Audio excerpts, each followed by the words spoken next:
Washington Fire. The Bostonian is Matt Perrault. This is our city. The Book is Dave Sharapan. Pay him. Pay that man his money. Together, they are the Bostonian versus the Book. You covered 12. I covered. Follow the show on Twitter at Boston versus the Book. How do you like them apples? Bringing you the best insight on sports betting news, Matt and Dave's daily picks, and an entertaining and unfiltered dive into the sports betting industry. Here's Dave Sharapan and Matt Perrault. And here we go.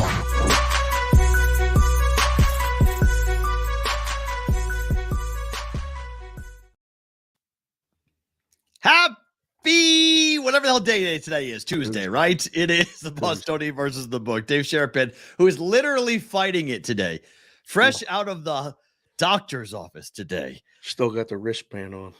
Getting himself checked out as to what's going on. Matt Perrault, the Bostonian, live on YouTube and on Twitter at Boston versus the Book, replay, Sports Grid, TV, and Sirius XM, channel 159. Brigade, thank you for being here. Touch later than normal due to Dave's to the doctors. How are you feeling, my friend? You're fighting it bad today, I know.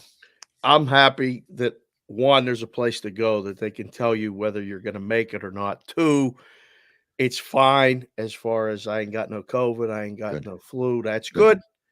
I got something. If I cough or sneeze during the show, you guys know why. We're all good. Had one of those nights, you guys all know, where you don't sleep good. You're constantly waking up, coughing up the phlegm and all that other crap. And then, the wife, God bless her, she tells me what to do every day of my life. Go. Says, I'm going to work. You better go to the doctor.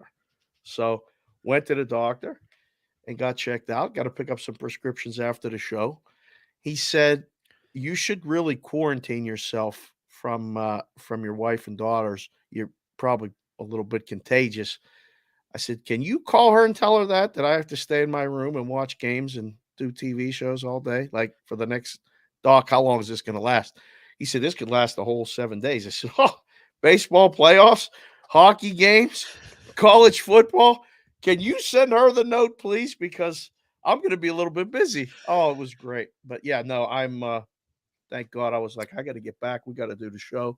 We got things we got to do. Hit the like button, hit the subscribe button. Something's happening. We're getting more views every day. We're getting more people commenting every day.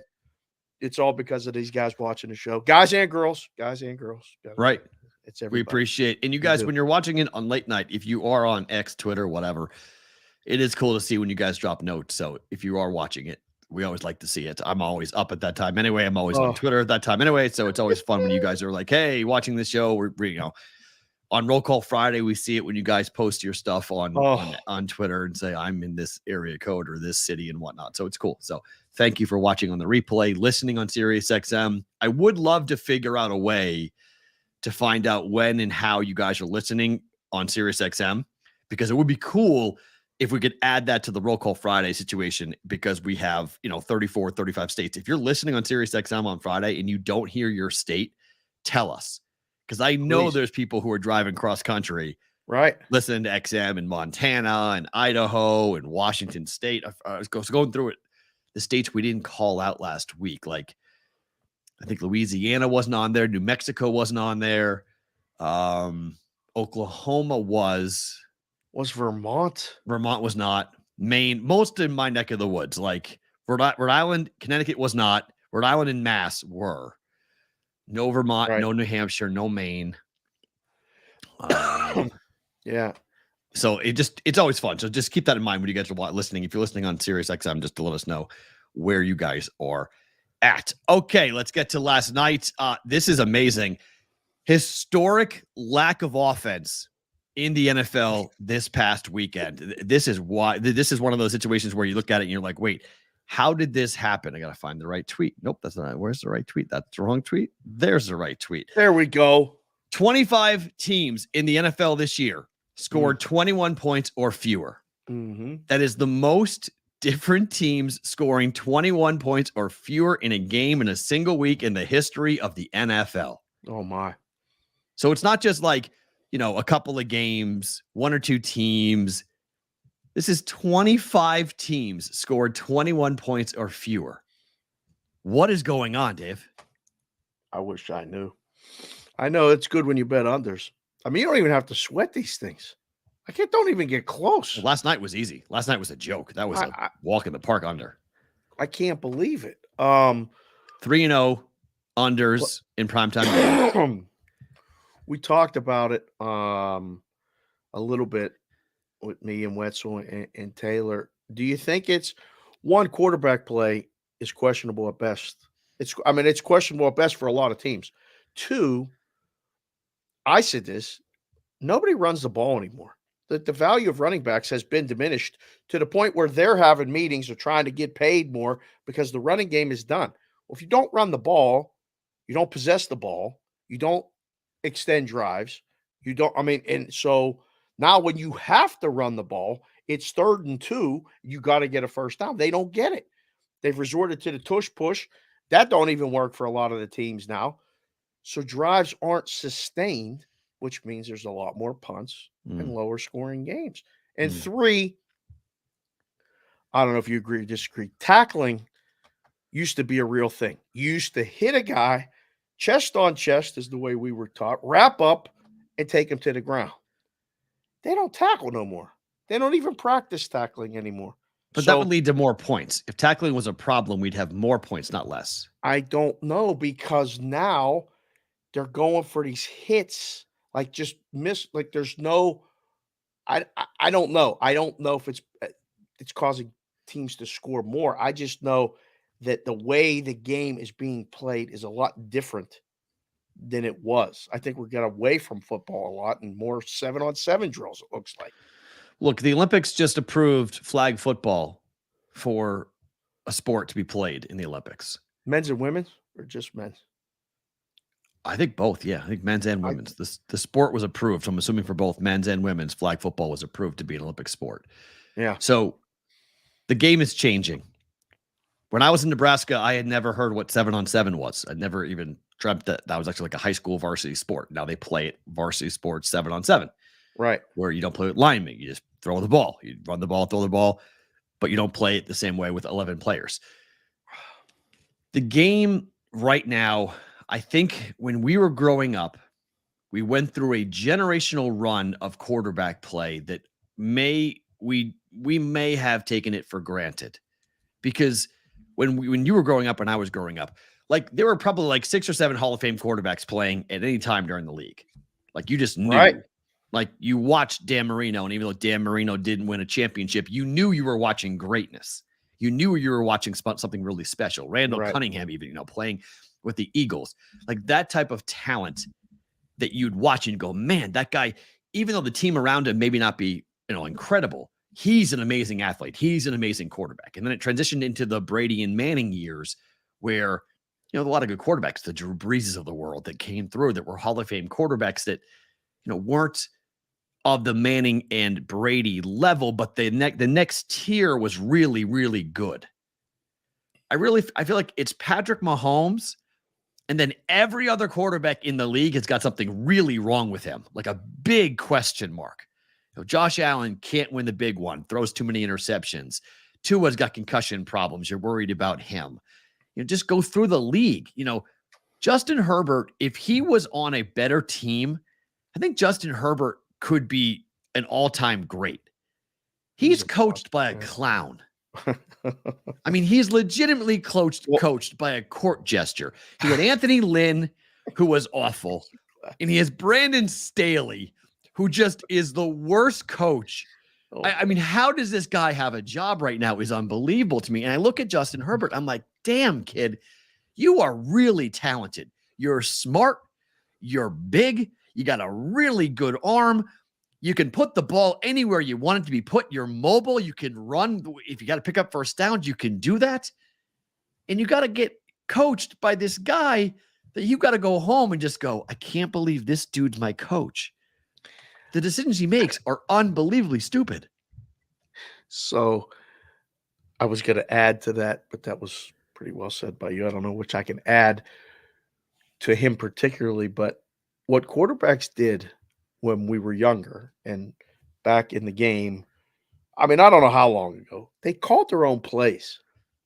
They had a lot more control and a feel and the freedom to do stuff. Whereas now everybody's talking in their ear.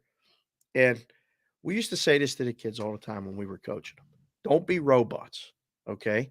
Know the game situation, Right. but know when it's time to do something different. And don't be afraid to make a mistake. Play to play, react, or, be proactive and not just sit back and like always take the safe play. Mm-hmm. You watch the game now, and they've taken that, some guys, to the nth degree. They're always doing something to be different or we're going to go for it here. We're going to do this when it's not always the right decision. But I feel like there's a lot of guys that got, you know, they're tied down. They can't think for themselves aren't allowed to maybe, let's audible out of this. I know this guy's going to beat this guy. Get in a huddle and say, hey, it's 3rd and 8. Can you get 10? Do an out. I'm going to throw you the ball. Like, it just used to be that simple. And now it's not. I want to read you. I just pulled a random year. This is 2010 NFL passing yardage leaders. Okay. 2010. Yep. Okay. You tell me whether this player is a Hall of Fame quarterback in your mind, regardless if they're in the game or not. Do you consider them Hall of Fame caliber quarterbacks? Okay. Philip Rivers. No. Ooh, he's close to me. Close. Peyton Manning. Yes. Drew Brees. Yes. Matt Schaub. No. Eli Manning. Borderline. Carson Palmer. No. Aaron Rodgers. Yes. Tom Brady. Yes. Matt Ryan. No. Close, right? Borderline. He was good. I don't know if he's Hall of Fame. Right. Others on this list are Ben Roethlisberger. Yes. Donovan McNabb. Close. Brett Favre, who amazingly was still in the league in sorry, 2010. Right. Yeah. Right. Michael Vick. No. Anyone else that we consider? Joe Flacco. I don't know. Joe's going to get votes, but when was Joe Flacco ever the best quarterback in the league? 1 year. But you've said yes. Very good. You've said yes more than no, right? Oh yeah. Okay. So Tua. What, are you doing it now? Yeah, 2023 today. Oh, these guys are so young. They're still young, but I'm just saying right now, as we're going to project there's them. not one guy in the league right now I would say is going to be in the Hall of Fame, except for Mahomes. Mahomes, if he continues on the route. He's in. No, Mahomes is in now. He's a two-time champ. He's in the Hall of Fame now. He can stop Who playing hasn't tomorrow. done anything to say yes to? Right. Kirk Cousins.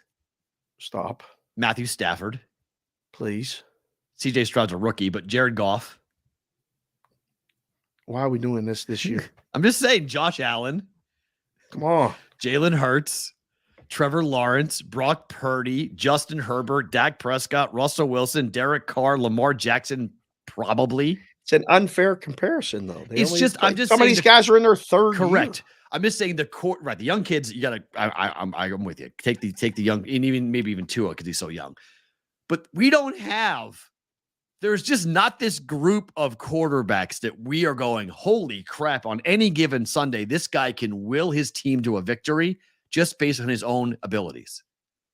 Mahomes. But it's more pass heavy. I agree. You're right. Different game. But think about it. We're more pass heavy today than we ever have been. Is that good? No. We're more dependent on the quarterback. We're more dependent upon the quarterback. The Chargers couldn't run the ball last night. I mean, they couldn't do anything running the football. And it was all on Justin Herbert. And he still lost by 3 points. And he had a chance. He had the ball driving to go either tie the game. He threw a pick. He's forcing the football. Mike Williams is hurt. You're without one of your best players.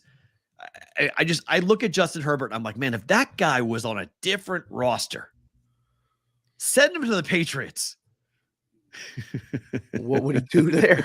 I'm kidding. I was going to say he would elevate. Get killed there. He would elevate. He would at least. I mean, it's just such a remarkable thing in today's game when you look at who is going to dethrone the Chiefs and the Chiefs have got issues and questions and warts too. Their defense and whatnot, but There's nobody really in Mahomes' category at the moment. There's nobody there. It's Mahomes and everyone else. Again, that's fine, but you still need 11 guys on both sides of the ball to win these games. Fair. Offensively, you need to be able to run the football. One, just to make the defense think you might run the football. I mean, you if you know they're always going to pass, you rush 3 guys and drop 8. There's nowhere to throw the ball. The windows are small enough. They're so fast when you watch these games and you see the coach's video and you study the game. You're like, how did he even know that he could get that ball zipped in between those 2 guys? And then the guy has to make a really great catch and take a shot because there's so many guys back there. When you have the threat of running the ball, you got to keep 6 guys in the box. Now there's only 5 guys back there covering people. Somebody might be singled. Tight ends used to be like, your guy in New England revolutionized the game by putting 2 monster tight ends in the lineup and said, cover one. Right. You can't cover both. Which one are you going to cover? Because we're going to throw it to the other one. And then, we'll run that draw play on 3rd and 8 when you think we're going to pass and get 9 and keep the ball. Like, it's going to come around. Well, but dear Lord, right now, it is bad. The product, Brady Cannon came on yesterday and said, the problem is the product. The product is bad. It is. NFL, it's not what it was or what we remember, but it's not good, right? Like, is that fair? 2 factors. Yeah, I think he's right. I think there's 2 factors. The first factor is we became so obsessed with stats in fantasy football. So scoring, we put every rule to benefit the scorers, running backs, wide receivers, quarterbacks. You can't hit the quarterback. You really can't run the ball the same way you used to be able to because they've tried to eliminate all sorts of like cut blocks and things that used to happen all the time to get running backs free. Linemen really can't do much the same. And DBs can't touch wide receivers ever. So that was to help passing. So what teams have done is they've invested in the secondary, in the linebackers who can run and cover because they don't think you can run the football because if they get big-bodied guys who maybe aren't the most athletic but just take up a lot of space, it's hard to run between the tackles if you can't move a 350-pound guy. He's a wall. He's just going to take up space. So we've de-emphasized the running attack. We've created all these rules for the passing attack, and thus the defenses have adjusted. And it goes back to the old adage. When you pass the football, only one good thing can happen. Right. The rest of them are bad. Yeah. So like you go back to it, and that's a problem because teams are throwing picks. Teams are going 3 and out. Teams are having very quick possessions, punting, and now defenses just have figured it out. They're just right now we're seeing the age of defense, and I'm waiting for a team to zig. The Patriots and the Steelers, I thought were going to be those teams this year. They both can't run the football. It's wild. Like at all. I mean, and you guys have a star in Najee Harris that you expected him to be a bruiser. The Patriots have Ramondre Stevenson. Both those guys have been zip this year. They've done nothing. They don't give him the ball. I mean, Warren runs the ball for the Steelers better than Najee's running the ball because I don't know if he gets to the outside quicker. It's weird. Nobody runs between the tackles anymore. It used to be, you used to get 4 or 5 yards when you ran between the tackles, and that was good enough. And now I feel like, where like baseball got away from fundamentals of just bunting or moving runners and doing all this stuff because of when they hit home runs. I feel like football wants to constantly hit home runs and forgets to take them little 3-4 yards, and then short play we can pass or run. You guys don't know. We'll complete a pass. We'll keep the chains moving. We'll possess the ball, and you won't. Mm-hmm. So now I feel like we're watching games so much times. Like everybody's in a hurry. Everybody's in a hurry to go nowhere. Like we're going to go punt. Go, punt. What are we doing? I don't know. It's frustrating. We've got a great crowd in here right now. You guys in the chat, put what you think might be wrong with football in general. Why are there so many unders? Because we're getting penalties. Penalties is a problem. I mean, how many flags do you see in a game? I say it all the time. I've been watching football since I was 5 years old. My first memory of watching football is 1975 when I was 5. And I don't know what a catch is sometimes anymore. I definitely don't know what pass interference is anymore. I have no idea. I mean, on Capitol Hill today, Senator Cruz took it upon himself to bring up to the NCAA that he didn't know what targeting was, and the public doesn't know what targeting is. Like in Congress, we're talking about this now, about targeting, and Wow. same thing, right? No one knows what targeting is. No one knows what pass interference is.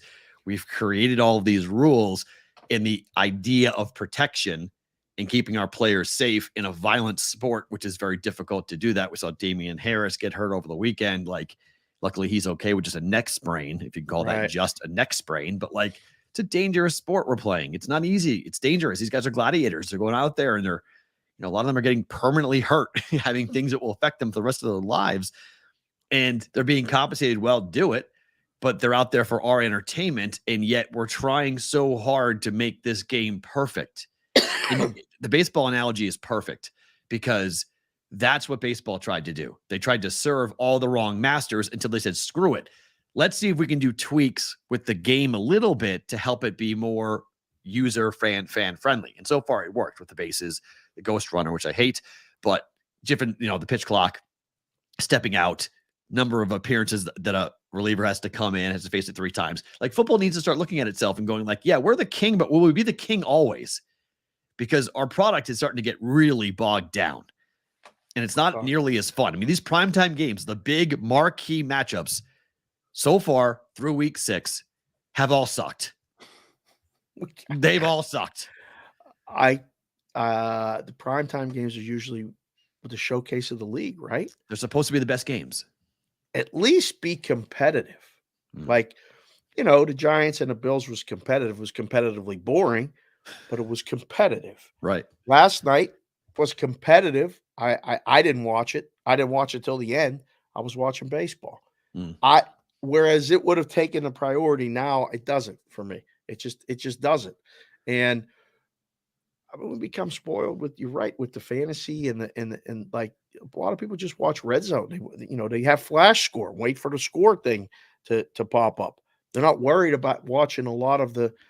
I still love watching a whole game, but it just I think I'm the exception rather than the rule. I remember 2 years ago when I asked the question to my class who were football fans. I said, where do you guys watch your football games? And they said either A, Red Zone, or B, highlights. I went, what do you mean? They go, oh, well, all I care about is the scoring play. I don't really care about how they got there. And that's college kids. I mean, I'm like, really? They're like, yeah.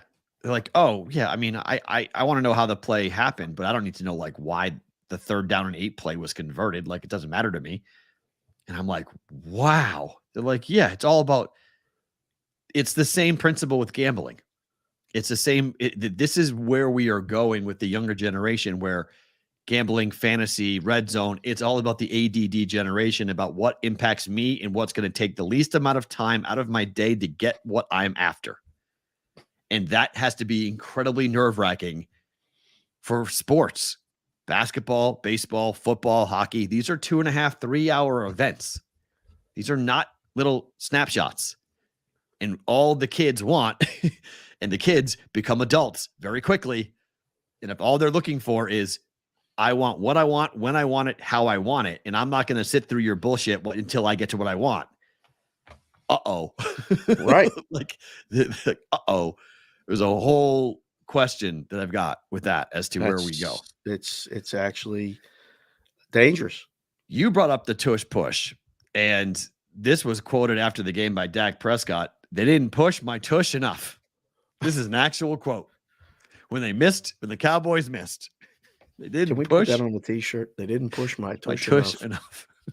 I mean, what in the holy hell are we doing? What are we doing? What are we doing? With this thing has become, this is the talk of the NFL. This is the worst thing you could ever be talking about if you're the league. A 3rd down and 1 or a 4th down and 1 scrum rugby play is what everyone's talking about, either calling it the brotherly shove or the tush push or whatever it might be. But these are now game planned. This is part of the game plan now. Hey, on 4th and 1, here's how we're going to go out and do this. Right. That's awful. I agree, but it's what it is. It's ugly. It's not fun. It's not football. And now we've got quarterbacks saying they didn't push my tush enough. I can't wait for them to start to go into formation with the tush push and then not actually do it and slide step out of back it. and Yeah. just Do something boom, out of it. Yep. or That's run coming. around the end. That's coming. I've already sat there and gone, man, if I was playing Madden, I would definitely have this play and call it. Or, if I was coaching the kids, I'd be like, look, tell them we're going to do this and look like we're going to do this, but don't do it. Interesting. Tyler just said median plays per game is down 1.3 plays per team per game from 2022 to 2012, from 63.5 to 64.5. So teams are actually, the games are actually, we're not seeing as much offense being run over the course of the year. That gets to be quite a few total plays for each team. Yeah. Run on offense. So we're just seeing either quicker games because the NFL wants quicker games. We know they want quicker games because they don't like to have the long time and kids and have everybody be held out by it. But but is it? I mean, longer games, shorter games on the field, but the broadcast time is the same. They get more commercials in there. Amazon, I can't take these commercials. I mean, I watch a game when I try to watch a game, and I see these. The crown is yours. Make every moment mean more. See, you're just hypersensitive to the gambling stuff. They don't even come across. I'm more or less. You don't watch it. You haven't watched a commercial in 5 years. You're ADD. You don't watch anything. I have 4 games on at once. I see the same commercial over and over again. I don't even watch it. I see different markets. Numb to you. It's numb to me. That's true. But I more or less watch it because I think Travis Kelce's on every single ad it's on TV now. God, this guy's on every single commercial. And when do you think he shot those? Do you think he shot those last week? Oh, yeah. He said last week. Yeah. Travis Kelce shot all of those completely shot during the bye week. Did he do it on the bye week. Yeah. There's no way he would have shot that in the spring or the off season or the summer. There's no way they knew that Experian and Pfizer and State Farm and there's 2 other ones. He's on 5 ad campaigns right now in the NFL. 5. It's a little much, isn't it? Little much. Little coordinated, little planned. I don't know. Happens to be dating somebody that helped that. I don't know. What do I know? It's all too perfect. Don't tell my wife, please. Colts rookie Anthony Richardson could be out for the season, according to the owner. Making that announcement yesterday on a radio show, I believe, for Jim Irsay. This is the problem about drafting a running quarterback, right? You draft him. He looks great. Goes out there. Bam. Shoulder out. Season over. Was it so bad when the quarterbacks dropped back and just were pocket quarterbacks and passed the ball? They seemed like they stayed healthy longer. Healthier. Yeah. And that's another thing that's probably contributing to the lack of offense. Constant turnstile with a lot of quarterbacks. Guys don't play. I mean, if you play 16 games as a quarterback in the NFL, that's the exception. That's rare. Yeah. Right? Mm-hmm. So this is a bummer for the Colts fans. We've got a ton of guys from Indiana to watch the show and participate in the show. And again, thank you guys for doing it. Got to be a bummer for a Colts fan, no? Absolutely. Because Minshew, I mean, he can hold the dam up like he can do, but he's not going to be able to do it for long. Like it's going to break and it's going to be bad. Like he is a limited quarterback. What he can do, over 1 or 2 weeks in a spot start or coming in relief, yes, but over the course of the next, 10, 12 weeks, Colts are probably playing for the draft, most likely. Right. Figuring out what to do with Jonathan Taylor and then figuring out what to do, with probably draft. Pretty excited he came back, huh? Yeah. Well, I mean, that stinks. I was really looking forward to seeing, but I guess it's a grade 3 sprain, tear of the throwing shoulder. So they're like, it could be a long-standing issue if he keeps coming back and re-injuring it. And so it's more or less looking at the future for Anthony Richardson. You took him in the top 5. So the Colts are trying to protect their investment, which is a bummer for this year, but they really weren't going anywhere this year anyway. So we'll see if he comes back. But speaking of coming back, Robert Saleh is talking about this openly now, that Aaron Rodgers to come back. He's around the team. He's talking and they won't rule it out. Right. That he may be returning at some point during the 2023 season. He talked about it today on Pat's show. Mm-hmm. That he has taken a more aggressive approach, that he told the doctor to do some, not really experimental things, but do things that would get him back on the field this year. Mm-hmm. You said it yesterday. If Zach Wilson takes this team to the playoffs, just hand them the keys. There you go. You giving it to Rodgers? You cool with that? Well, you have to be. I mean, that's what they're playing. They're all planning it. They're all talking about it. It's openly being discussed. I mean, he knows he's holding his place. You know, he's a Hall of Famer. So whether you're cool with it or not, that's the plan. You can see it. They're openly saying it. I don't know. It's a little weird, right? I can't believe the guy's coming back. He tore his Achilles. How's that possible? I mean, what kind of alligator blood does he got in him? Well, that's. I mean, he's it's closer to our age than he is a kid's age. Correct. It's a re-injury worry, though. Oh. But, it's about the re-injury of it that people are concerned about. It's not the fact that he's hurt now. He could come back. Everything could be in place. But to go play NFL football, he could be one step or one tackle away from the thing snapping again. And then he's out for another year. Claire Chick just came in the chat and said he's JPC the fourth. Mm-hmm. Rodgers is going to pull a Jerry Rice, come back too fast, and instantly get hurt again. That's very possible. And then that's a wrap, right? Somebody on Twitter yesterday wanted to point out the fact that it happened in 1972 with Bob Greasy, where he got hurt early and then he came back, rode right in and took the team to the Super Bowl. Yes. I wasn't alive, so I was like, okay. But he wanted to say he was watching the show on Twitter and he pointed it out saying, we've seen this before in the NFL. When the star gets hurt, the backup gets sent packing. But that was 50 years ago. Right. It's a long time. It could happen. I just don't know if that means success. Like, I don't know. I mean, how'd you like to be Zach Wilson? Listen, that's part of the gig. It is. Zach Wilson knows Aaron Rodgers is a starting quarterback. I know, but you're 3-3. You just beat the Eagles. Does the kid get any credit at all? The kid get any love? Did he get any attaboys that we can do this? We're all in on Zach. This is literally like your current wife talking about her ex-husband and going when he comes back from the military, I'm going with him.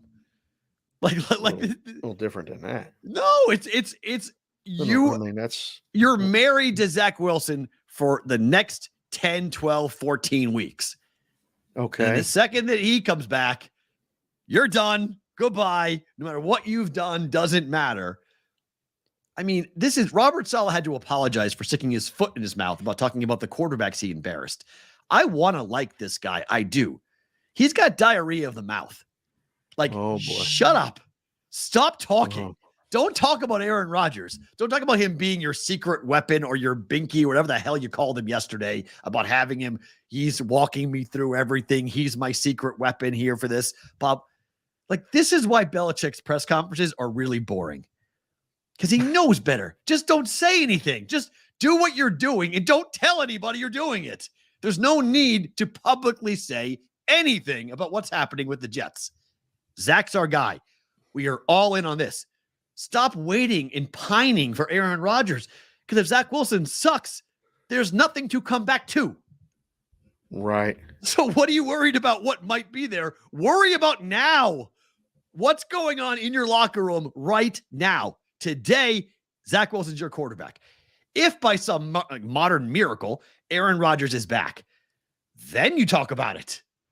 You don't talk about it now. Let Aaron go on Pat's show and talk about how he's going to come on back. And the coach should say, I'll believe it when I see it. For now, Zach's our guy. Focus on him.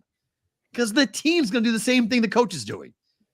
Oh, man, if we could just get through this and get to Aaron. Way to support your quarterback, man. The kid's got confidence problems as is. Jesus, what are we doing? So it's one of those cases where I don't know if they pay attention to the press conferences or not. I always used to question that when I was covering those, when I would go to the weekly press conference with Cower every week when I was in Pittsburgh. I would be like, do the players actually pay attention to this, or is this a show for the media and for the fans?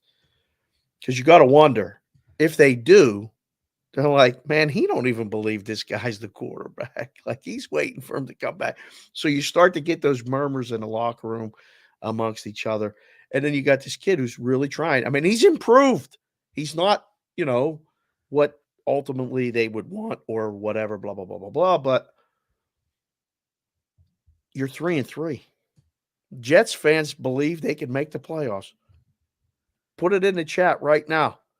3-3. Jets in the playoffs. Yes or no? Just in the playoffs. They ain't winning the division. But you can't write it off as being a complete impossibility anymore. I don't think so. I mean, look at their schedule. I mean, they have the opportunity to win 9-10 games if Zach Wilson stays away from being Zach Wilson. Like you got a running game, give the ball to Breece Hall, play defense the same way you beat Breece the Eagles. Hall is a beast. Yeah, beast Iowa State was a beast. Yeah, he got hurt last year, so him back is phenomenal. He's running the ball like that's the guy I want running the ball. Like if I'm running like that, and they look like they can commit to him running the ball, which would make us throw less, which sometimes it's okay to throw less, keep the ball, play some defense. I'm not saying play like Iowa, in college. And play exactly like Iowa. Play exactly like Iowa. Play exactly like Iowa. Yes. If I'm the Jets, I'm doing Kirk Ferentz 2.0 offense. My punter is my favorite player. Kid, get your leg warm because you're going to be punting 15 times today. We're going to try to win this game 9-6. Percy Roscoe's in the chat. He's a big Jets fan. He's like, we 3-3. I'm not trying to hear nada. Smart. That's smart. You should not want. But there wasn't one person that said, yeah. Oh, no. Floodhouse said yes. Everyone else says no. Oh, Richard Kalish also said yes. It is rat poison to start talking about the playoffs if you're the Jets right now. But you beat the Eagles. All right. It's a big W. It's a long season. We got a long way to go for the New York Jets, but you're 3-3 at the moment. With hope. Into the bye you go. You'll come out against the Giants, Chargers at home. Wait, big. Who's the first game back? Giants. At the Giants, technically, but they should win that game. They should win that game. Chargers at home on Sunday night, which should be. What the hell? I mean, that's a pick on the way the Chargers are playing. That Jets might be favored by that time. Okay. At the Raiders. Game they can win. If they win those 2 games out of the bye and come here 5-3 with hopes of making the playoffs, Jets fans are coming. They're going to come, and they could be 6-3. And then they play at Buffalo. Jets fans, if you're coming, reach out to us at the BVB or whatever. We'll see if we can get them. We'll see if we can get them hooked up with the Circa and places to stay and all that other stuff. Reach out to you. I'll reach out to me. Then they have the Bills on the road, which is going to be a loss. Dolphins at home, which is probably going to be a loss. But then after that, they play home for the Falcons, home for the Texans, at the Dolphins, home for the Commanders, at the Browns, at the Patriots. Jeez, they actually could win 10 games now. Yes. Yes. If Zach Wilson doesn't throw up all over himself. So Robert Saleh, shut up. Just talk about tomorrow. Stop talking about Aaron Rodgers. Okay. Stop wondering about the what ifs and the White Knight's going to ride in on the stallion and save us all. Like, dude, really? Like, put it away for a second. You just got to stop. Your man KG said it best, and I used to mimic it all the time in the book. I mimic it all the time in life. Anything is possible. True. It could happen. The Jets could make the playoffs. Could. Don't think they will, but they could. One more football topic, and we'll get to baseball. Vegas is already being pushed by the NFL for another Super Bowl. League. Let's do this first one first, please. Without even having the Super Bowl, a NFL executive has said that Las Vegas will be in the rotation of games involving Phoenix and New Orleans and all the places they've gone before because Las Vegas has been such a great host so far. Yep. And they know what the event's going to be like coming up here in February. Yep. Which is why we all said build the damn stadium. This was my point to everybody who was like, oh, you're using taxpayer money, $750. I was like, stop it. I was like, if the NFL comes to Vegas and gives us a Super Bowl, building it is already a wonderful success. We get multiple Super Bowls. If you're in a rotation every 4 years where they go to San Francisco, to Arizona, they go to New Orleans, and they go to Vegas, and they do this constant like rotation that they're talking about doing with 4 to 5 cities, and that's what we're going to have for a Super Bowl perspective. Are you kidding me? To have it here every 4 to 5 years? That'd be fun. Are you kidding? It's going to pay quintuple itself. Yep. The idea. We had to build this stadium. It was a wonderful, awesome idea. And I get it. Our schools suck and it's a problem. I have my kid in my school too. So I get it. She's in public school. I get the anger.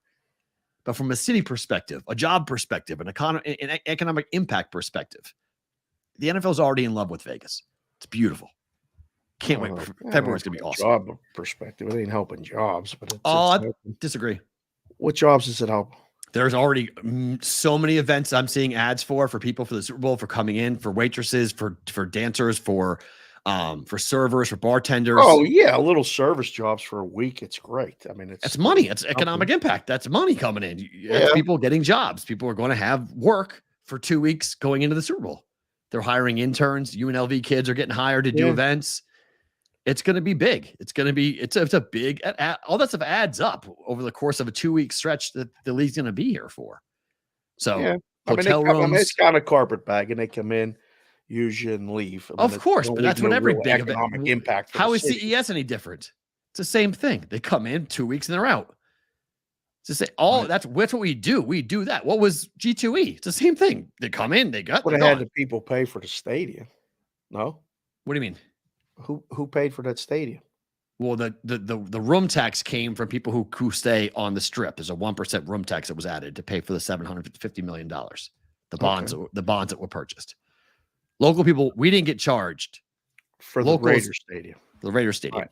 Locals have not been charged. The argument is going to be with the AA stadium. What happens with that as to how that gets built? But we'll see. Okay, Rangers win game 2. 5-4 over the Astros. They score 4 runs quick. 5-1. They hang on to win 5-4 like I was afraid of. That bullpen for the Rangers is leaky. 2-0 lead now. Astros are 4-1 to come back. They have a better record on the road than they do at home. Yes. My moles in Houston media, they believe the Astros are still going to the World Series. Do they really? They do. They believe that they're going to win 3 of the next 4 games and setting up a game 7. Wowza. I mean, that could happen. We don't know. Scherzer's the big X factor. I have no idea what he's going to bring. No idea. They're minus 130. Rangers are or Houston? Texas. They've outscored. Shoot, what's the stat? The guy said, my Houston guy said, sent me the stat. Here's the stat he sent to me. They've outscored Texas 63-32 in Dallas this year. Who has? The Astros have. Oh. So is that a big deal? Yeah, it's a big 6 deal. games, 7 games? It's a big deal. They've killed Dallas. They've killed the Rangers in Dallas. Yeah. And they're going to play 3 games consecutively in Dallas. Texas hasn't lost a game in a playoff yet, though. They're 7-0. So it's pretty good. In 2014, the Royals won 8 games in a row. They lost the World Series. But that's the last time we've seen a streak like this, where a team has opened up the postseason winning 7 games in a row. Yeah. Royals won 8. Rangers this year have won 7. Astros in 2022 won 7. They won the World Series. The Braves in 2020 won 7 games in a row. They lost in the NLCS. Yeah. In 2007, the Rockies won 7 games, but they lost the World Series to the Red Sox. I was there. In 1976, the Reds won 7 games. They won the World Series. 2017, Dodgers won 6 games in a row. They lost in the World Series. Cleveland 2016 won 6 games in a row. They lost in the World Series. Yeah. So that's all of it dating back. 6 games also was run by the Orioles in 1970, and they won the World Series. So nothing really gleaned from it except that they're 1 win away from tying the record for the most consecutive wins in a postseason in baseball history. If they win tomorrow, they will be in the World Series. It may take a game or 2 to get there, but Houston's not winning 4 in a row. Can't say that. They're not winning 4 in a row. Can't say that. I just did. Okay. Can't say it. 2004. We've seen It it. happened. I know. We've seen it. I It's know, happened but before. It's not happening. It's not happening. Defending champs. It ain't happening. It's Houston has to win tomorrow to keep the series alive. Now, if they do, we're back. I think we can get the series extended because they won't see Montgomery. I don't think they're going to pitch him because the guy's on short rest and pitch him on Thursday. So Probably, yeah. See that, yeah. They'll get another. I don't know how they piece together the fourth game. Both teams. It's going to be bullpen. I was going to ask you which. I was like, because Verlander's not going to pitch game 4, or game 3, no, right? He might, because 1-4-7, right? Going, but that's the way they used to go was 1-4-7, and Verlander might do it. I don't know if they would. I don't know if Montgomery would do it. If the Rangers would want to do it, but I don't know. Sports Avenger just came in and chat and said, we all know already it's Rangers Phillies World Series. Do we know that? No. Phillies, I think, will be the D-backs. I think the Phillies it's going to be very hard for the Phillies to get beat. That is a team. We'll get to that game in a second, but that team is right now. For the very first game, when who was it did the ring celebration? Got to second base. Everyone thought that he was doing the middle finger, but he was doing the ring finger. Castellanos? No. When he was holding it up, when he was he was doing that. It was Castellanos. Who was doing this? Yeah. Okay. Whoever was doing that, they had a mission. They've had a mission since last year. So I don't really know who. I don't care. I don't care who comes out of the American League. The Phillies are going to win the World Series. Wow. It's just look at around the league and look at the home field advantage they have and look at what that ballpark was like last night. We haven't seen Texas's home field advantage yet. They haven't been home yet. How's that? You believe that? Been on the road this whole time. One game. They played one game at home. Oh, the third game. Yeah, that's right. They only played once. They won huge. They routed. That was that was rocking too. That was holy crap. I don't know. Philly. Wow, Percy Roscoe just came in and said Phillies Astros World Series and Phillies win it. Guys, put it in the chat. I don't think the Astros. I'm telling you, I think betting the Astros at 4-1 right now is a good bet. You do? I do. I think it's a good bet. And if nothing less, if it gets to a 7th game, you can hedge off of it. You could pick the exacta right now. Houston over the Phillies is 10-1. Well, I don't want. Oh, and then you bet the other side? Of course. Come in, bet the other side. Yeah, I don't mind that Houston either. over the Diamondbacks is 60-1. How messed up am I? I'm sitting in the doctor's office waiting to go back, and I'm scrolling all the apps trying to find the best prices on these things just so we could look for before the show or after the show and have it. What are you doing right now? Are you coming up with something? What are you doing? You're doing something. No, I was going to sneeze. I was trying to mute the mic. I was trying to sneeze. I have a Phillies Rangers, Phillies Astros. Agreed. Wow. Huh. you could do both bets. You could do Astros over Phillies, and you could do Astros to win the series at 4-1 and 10-1, and then work off of it. Just hedge off of it. Yeah. I don't mind it. I don't mind that at all. I don't think the Astros are dead. Creed versus Dancing on My Own. Creed wins. No. Okay. Can we please stop this? Dancing on My Own. The reason why I don't like the Phillies is because that's not their song. They ripped it off and stole it. And I can't stand when teams do that. And now they're going to run around and act like they won a World Series for using their song. And it's not because Schwarber ripped it off from the Red Sox. It's embarrassing for the Phillies. Whenever they play it, whenever I see a bar singing it, whenever I see Philly fans singing it, I am embarrassed for you. You should understand this. I feel bad for you. Because Philly has been accused of being unoriginal for years, and you're playing right into that whole entire thing that you're just a copycat city. You can't come up with anything on your own, so you have to go ahead and make sure everybody else. It's a follower city. Philly's been a follower city for a very long time. So it's like this is just kind of right in the same world. Expressed right now of the BVB are from Matt Perrault only, the Bostonian guy, the masshole, whatever you want to call him. That's what he said. I didn't have nothing to do with it. It's a copycat city. Been that way for a long time. You can run it back if you want to go, well, Matt, look at all the history. I'll give you all that. But like post 1970, So Stop using that song, please. So if I have to listen, and I hate Creed, at least Creed is unique to the Rangers, because who the fuck wants Creed playing in a locker room? Now good for them. Merch Texas too. No, I'm giving them credit. I'm giving them credit for pulling out one of the worst songs in the 90s to go ahead and bring that back, and bringing Scott Stapp back into our life, which we never should have had that happen to begin with. We're going to deal with this wannabe Pearl Jam's band coming back. What is he doing right now? I don't even know what you're doing. It's the truth. Oh, absolute truth. But one pitch, one home run was pretty damn cool.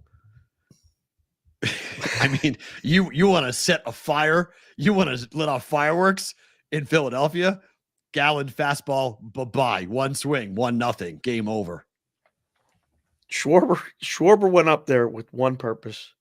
I'm looking for a fastball, middle in. He got the exact pitch he was looking for. Hit it to New Jersey. I believe if you hit it out of right field, I believe that's towards Jersey. It was going so fast. I was like, oh my goodness. Okay.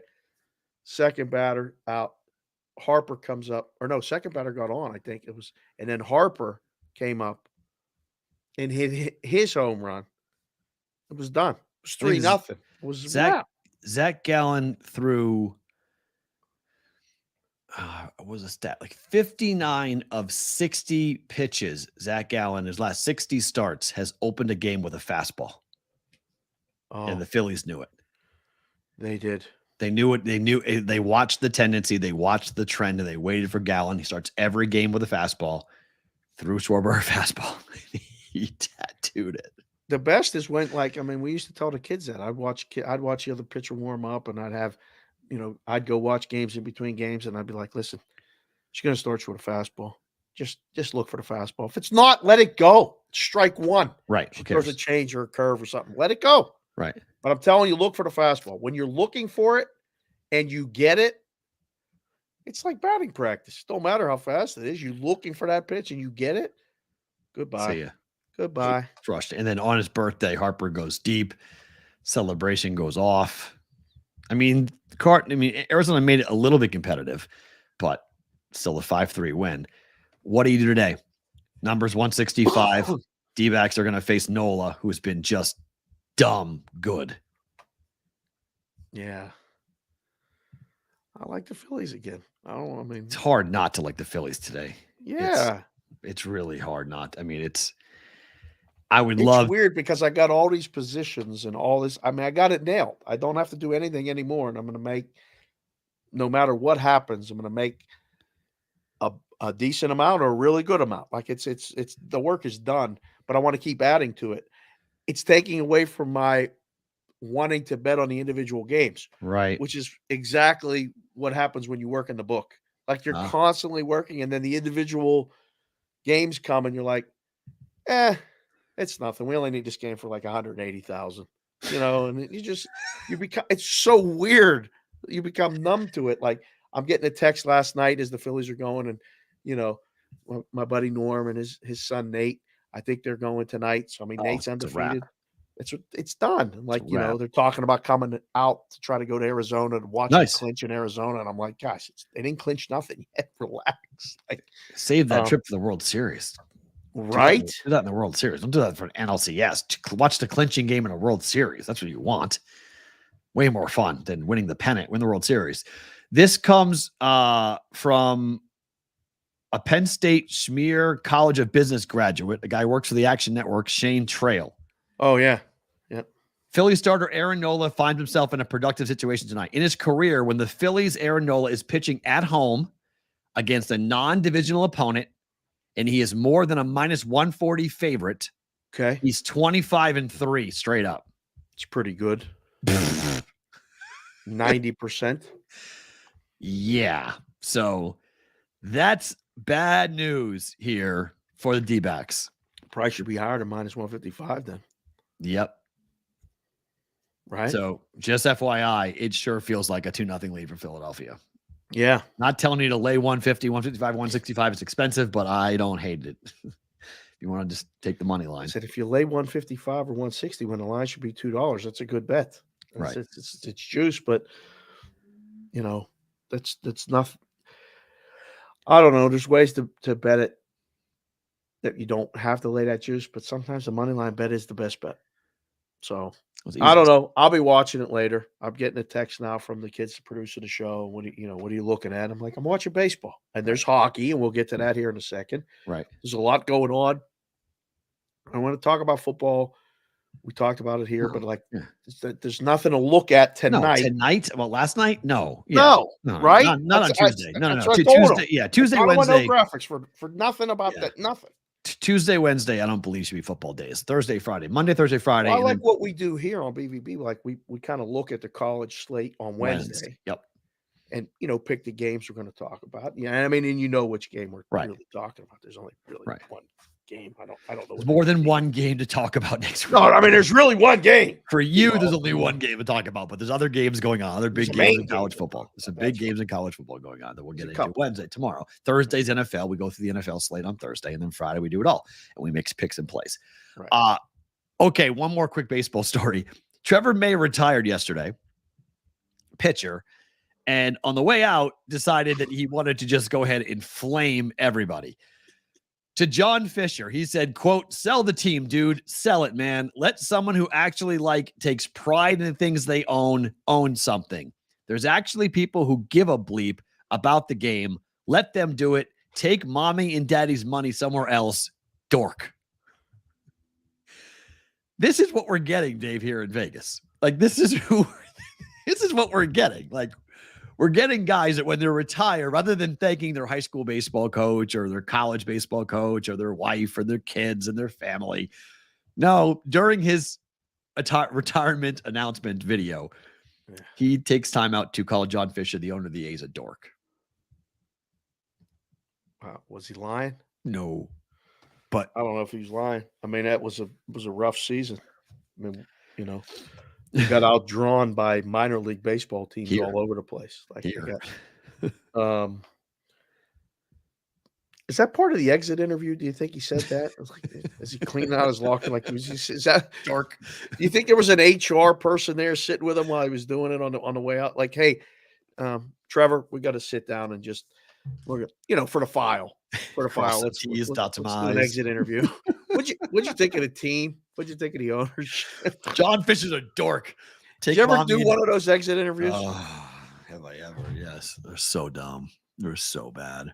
What's the purpose really of the exit interview? Who is it for? What I believe they are for, they want to know whether or not you're going to sue them. That's what they want to know. They want to know, are there things that we don't know about, that you know about, that you're going to go and tell the public about? How much trouble are we in is the question. Really? That's what they're for. Yeah. They want to know, how mad are you? How angry? How much dirt you have? How was your overall working experience? It was a disaster. What do you think? How do you rate your boss? He was a scumbag. You know what my boss is. Jag off. Why would you say that? By the way, jag off is that term. Jag off. Yeah, jag off. It's very important that people learn this. Yeah. When you go on national TV and say the word jack off, it's not the same thing. Not the same. It's not that's not the insult you're looking for. Not the same. My goodness gracious. So, all right, to hockey we go. 9 rounds. 9. Not to be confused by 9-round boxing, which is what my friend owns here in town. Oh. Shootout rounds. Yeah. Canes and the Kings last night. This is good. We like this. This is how we should be doing this. We enjoy shootouts. Should we play regular hockey for another period, a full period? I'm going to continue to push the idea of every 5 minutes, you drop 2 more skaters. So eventually you're playing one-on-one? Correct. That is silly. It's hockey. It's more than a shootout. Not hockey. Sure it is. One-on-one, at least with the shootout, there's better no defense. I don't want to be skating one-on-one against you. Why not? Dropping a puck and there's no defense going around you. No, it'll end fast. 2-on-2 will end. The vast majority of it will add. It'll be better than. You see, I tweeted it today. Did you see that goal they scored? How slow one of the skaters. That guy needs to be fired from doing shootouts. They shouldn't allow him to do it. All the rules state is you must be moving forward. I know. Speed doesn't matter. It's terrible. Like that guy, if he won a shootout like that against us, the next game, first shift, he gets run. What'd you do that for? Because you skate like that on a shootout. That's why. Well, it's the rules. I know, and so is running you. I'll take 2 minutes. That's the way you settle that. Like that is. I watched that and I was like, oh my. I mean, like, I never did shootouts until I played roller hockey here. Okay. You know, when we played in the men's league. So I would always be one of the shooters. If you played, we would go 3-3, and if it wasn't settled, we would go, I think, 1-1, 1-1. It was go 5 deep, and then it was a tie. That was it. It didn't get settled. So you didn't get these extended shootouts. I don't know if you could do that in the NHL, but 9 shootouts is ridiculous. Or that's just silly. 9 rounds. It's 9 dumb. rounds. Yeah, it's not. It doesn't. I don't know. Just determining a point off this is a bad idea. It's not hockey. It's Ghost Runner 2.0. So we should go back to ties? No, I mean, I don't like ties. I mean, the reason why the NHL doesn't like, because American sports fans do not like ties. Somebody said to me on Twitter and said, why don't we just go for ties? It works for soccer. Yeah, that's the problem. Soccer and hockey. Hockey does not want to be soccer. So no, we used to have ties in hockey. we did, yes, all the time. And they got away from it because Canadian sports fans don't care about it. American sports fans hate ties. They do not like them. So that's why they do the shootout. But I mean, look, 2-on-2 or 3-on-3. Okay, just drop it down. 2 skaters and 1 goalie. No, just play it like that. 3 Why not? skaters and 1 goalie. 3-on-3. That would be fine. You can't play 2-on-2. That's silly on a big rink. I mean, you have to play half court. But they do that now. I mean, it's 3-on-3. Yeah, just keep playing 3-on-3. Play for 10 minutes. If you play 3-on-3 for 10 minutes, you'll settle 90% of the games. The 3-on-3 leads to so many scoring chances. Yeah, just keep on going. And it's electric to watch. I just say keep on playing it. Just let it go. The overtimes in the NHL, especially with certain teams, like, it's fun as hell to watch. You're on the edge of your seat. When you're at the game, there's so much open ice. Like, I watch it. I dream of, like, it's tight out there. These guys are gigantic. The space is not much. 3-on-3, they're artists. They go to work. They can skate. I'm with you. I get rid of shootouts. If I have 2 things I kill in sports, I kill the Ghost Runner and I kill hockey shootouts. Want them both gone. The Ghost Runner's tremendous. Ghost Runner's horrible. Kill them both. Blackhawks win again as Damn big right they dogs. did. Big dogs. They beat Toronto. The game goes under like I thought. I didn't think it would be 4-1 for Chicago, but it was 4-1 win. Could the Blackhawks be decent? I mean, they're projected. They're going to be very entertaining. 1, 2, very competitive in games that they're probably not expected to be competitive. They're going to get blown out some games too. Don't worry about it. But so far, when you watch them playing somewhat disciplined, staying out of the penalty box, getting good enough goaltending, not asking the guy. Soderbergh was amazing last night. He was phenomenal. Right. So, like, they're going to be in games. I don't think it's going to take a little while to get priced right. Let's put it that way. Okay. It's going to take a little while to get priced right in the book because the expectations are so low. You make them big dogs. And we talked about it yesterday. I couldn't believe that price for Toronto and them. I don't know what you make them. You know, if people are betting it and laying it and using Toronto and all the parlays, you got to keep up on the price. But I'd be sitting in the room going, we'll just relax. We'll just take the bets on Toronto and see. Yeah, it's funny. I've been betting long enough now that, like, one reason why I bet the under in that game is because Austin Matthews had scored back-to-back hat tricks to open the season. And everybody was like, Toronto is a wagon offensively. They're going to scored 1 goal last night. Like, it was just like a cool off was happening. Like, no one's going to stay that hot. Right. On top of the fact that the team you're playing gets paid too, and they're going to spend their entire time saying, that guy just scored 6 goals in 2 games. Stop him. Like, make somebody else beat you. And so that's, I didn't think they'd win the game. I thought it would be like a 3-1 win for Toronto. Turned out to be a 4-1 win for Chicago. AOWN in the chat just said the Blackhawks and the Coyotes are going to be very pesky teams. I agree with that. I Ross bet Randall came in and said the Blackhawks are going to make the playoffs and probably get through the first round if they can stay healthy. Wow. Disagree. But I bet Ross. I bet the Coyotes on the puck line last night at +1.5 and the money line last night at +190. They lost 2-1. Yeah. So I ended up losing a little money on it, but nothing serious.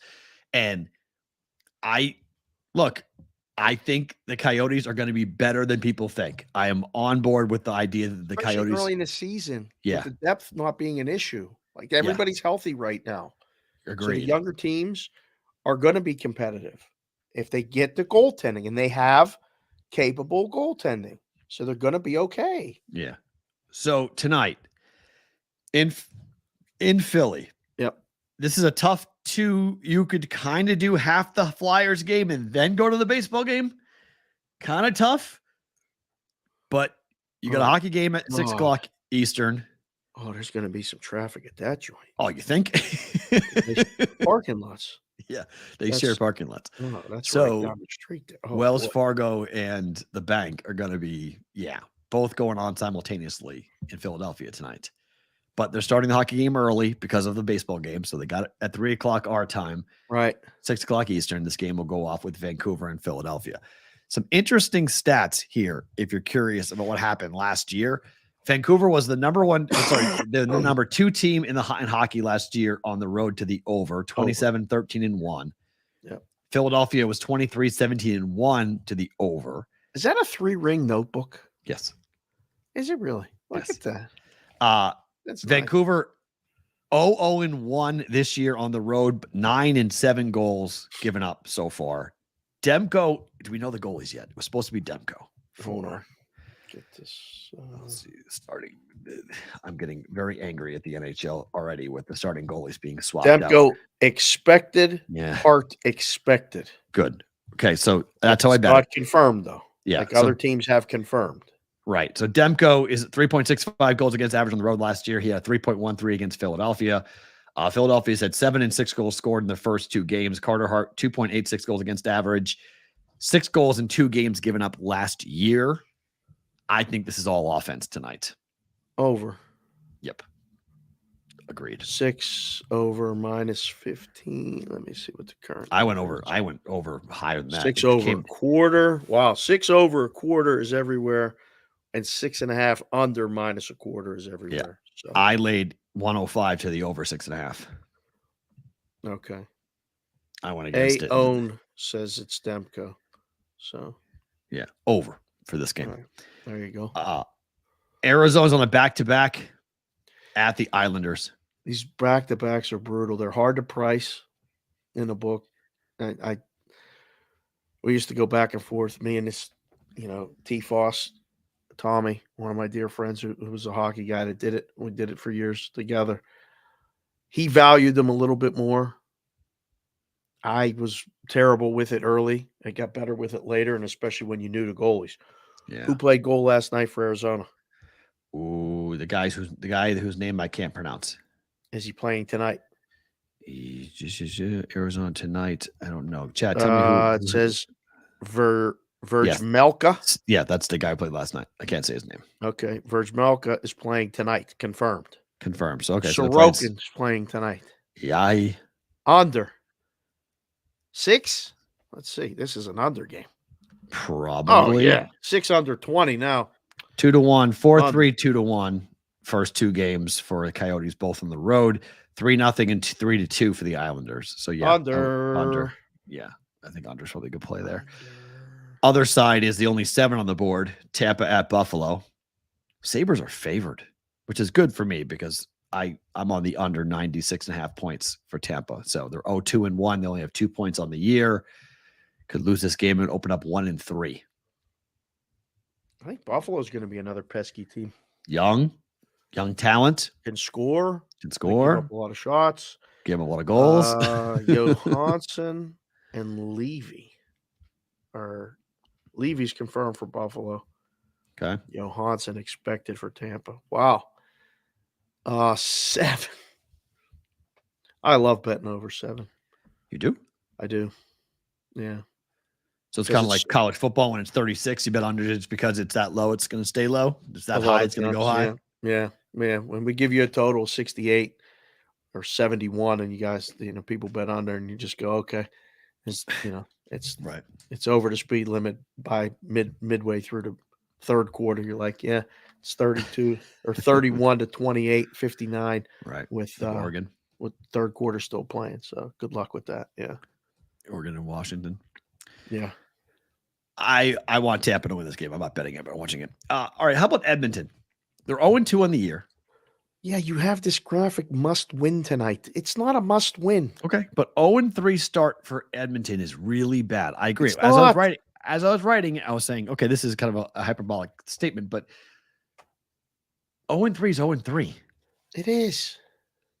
In that locker I mean, room. the way they lost the game to Vancouver, that's more important of losing the game. Which one? They lost them both. Well, they got smoked. 8-1 in the first game. You're supposed to win the next game. And the guy lost again at home. Right. You get smoked on the road. Whatever happens, happens. All right. You come home and you hold home ice and you play with a little bit of pride and, like physicality. Like you're not, like you get whacked 8-1. I don't know. I watched a lot of that game. I mean, they're entertaining as hell to watch. McDavid is electric. Draisaitl with him is just, it's so fun to watch. But my God, they give up a lot of shots. I mean, they're playing that wide open, old school, whatever. Edmonton, Nashville.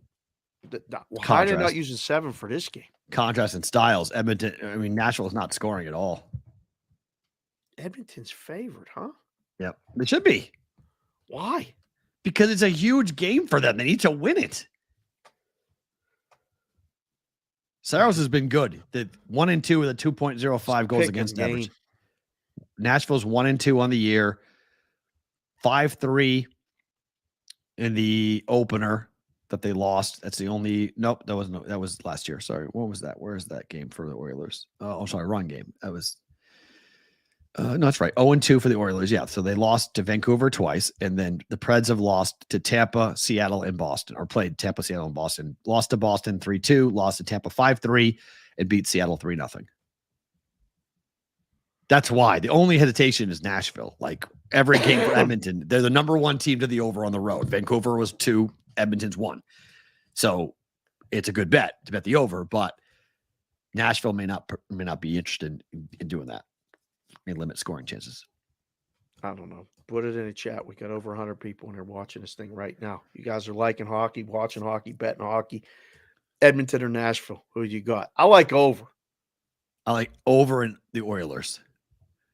6-3, If 6-4. you say Oilers to me right now, I definitely would say book it. Really? Yeah, I would give me a shot. So if Nashville wins, Nashville will outscore Edmonton in that way? You think it's an over game? No, that may be the cross streams where Nashville wins and under. It's 3-2. Yeah, right. Agreed. Stops, 38 shots. Agreed. If you like Nashville, you like the under. If you like the Oilers, you like the over. I think it's correlated. Just given the way they play. Nashville, Edmonton, over, Nashville and over, Edmonton and over. Wow. I mean, this is a good number. I guess -124, -120. Edmonton. Forsberg to record a point. That's our boy E. That's Eric Garcia. That's our guy, right? He's watching the show. He's betting hockey now. What are you doing, E? I like it. Took a chance with him to score a goal. Okay. That's good. Sog's props are always so crooked because of the Sog's props. What's a shot on goal and what's not? Oh boy, that's only nothing but aggravation. Yeah, very aggravating. Official score and me need to have a conversation about what's a shot on goal and what is not. That's what. What is wrong with Connor Hellebuck? Why? 8 goals in 2 games. Slow start. Oh boy. So I'm going against all the numbers here in this game. because last year the Jets were 25, 15, and 4 to the under at home. Hellebuck had a 2.22 goals against average at home, but he gave up 12 goals in 3 games to these LA Kings last year. Right. Had one game where he gave up 5 at home where this game is being played. Something is not right with Connor Hellebuck at the moment. Concerned. I haven't seen 1 second of a Winnipeg game yet. If you watch it tonight, you'll see he's giving up goals he does not normally give up. Man, it's early. I just took a peek over at my TV. They're doing it on NBA TV, or NBA show. They're talking about odds.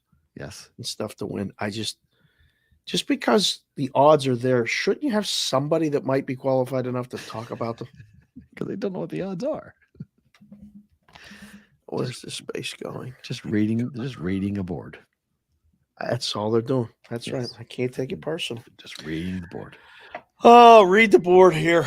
All right. Well, 6-4, 5-3, the first 2 games involving the Jets this season. 6-5, 5-2, the first 2 games involving the Kings this season.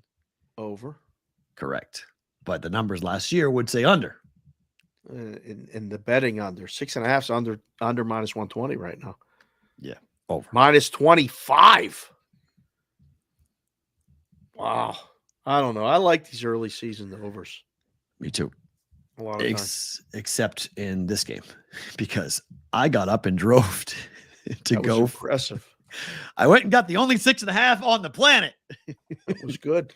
Vegas and Dallas. FanDuel It's Boyd. good when you're alone for a couple days. Yep. FanDuel Boyd lets you draw. It was that 6.5, and I was like, wow, no one's at 6.5, and the world was going to 5.5. I wonder why they had 6.5. I don't know, but it's Ottinger against Hill. This is a playoff game tonight. This is a 3-2 final. I wonder if anybody snapped your picture. Oh, Wells in there? Nah, I run in, run out. I'm too fast. Run to the kiosk. Boom, boom, boom. Out. Kiosk has cameras, you know. I know, but I doubt they're worried about me. Guy took a 6.5 under when it was supposed to be 5.5. They put you on that list. See, the only time I go there in person is to snipe that number. I snipe them all the time. I don't lose at that book very often because when I go in and buy a ticket, I'm really going back to cashing that ticket, normally speaking. Just because if I'm going there in person, it means they have an off number. Their number's wrong. Right. And this number was wrong. 6.5 was wrong. What is this, 2-1 or 3-2?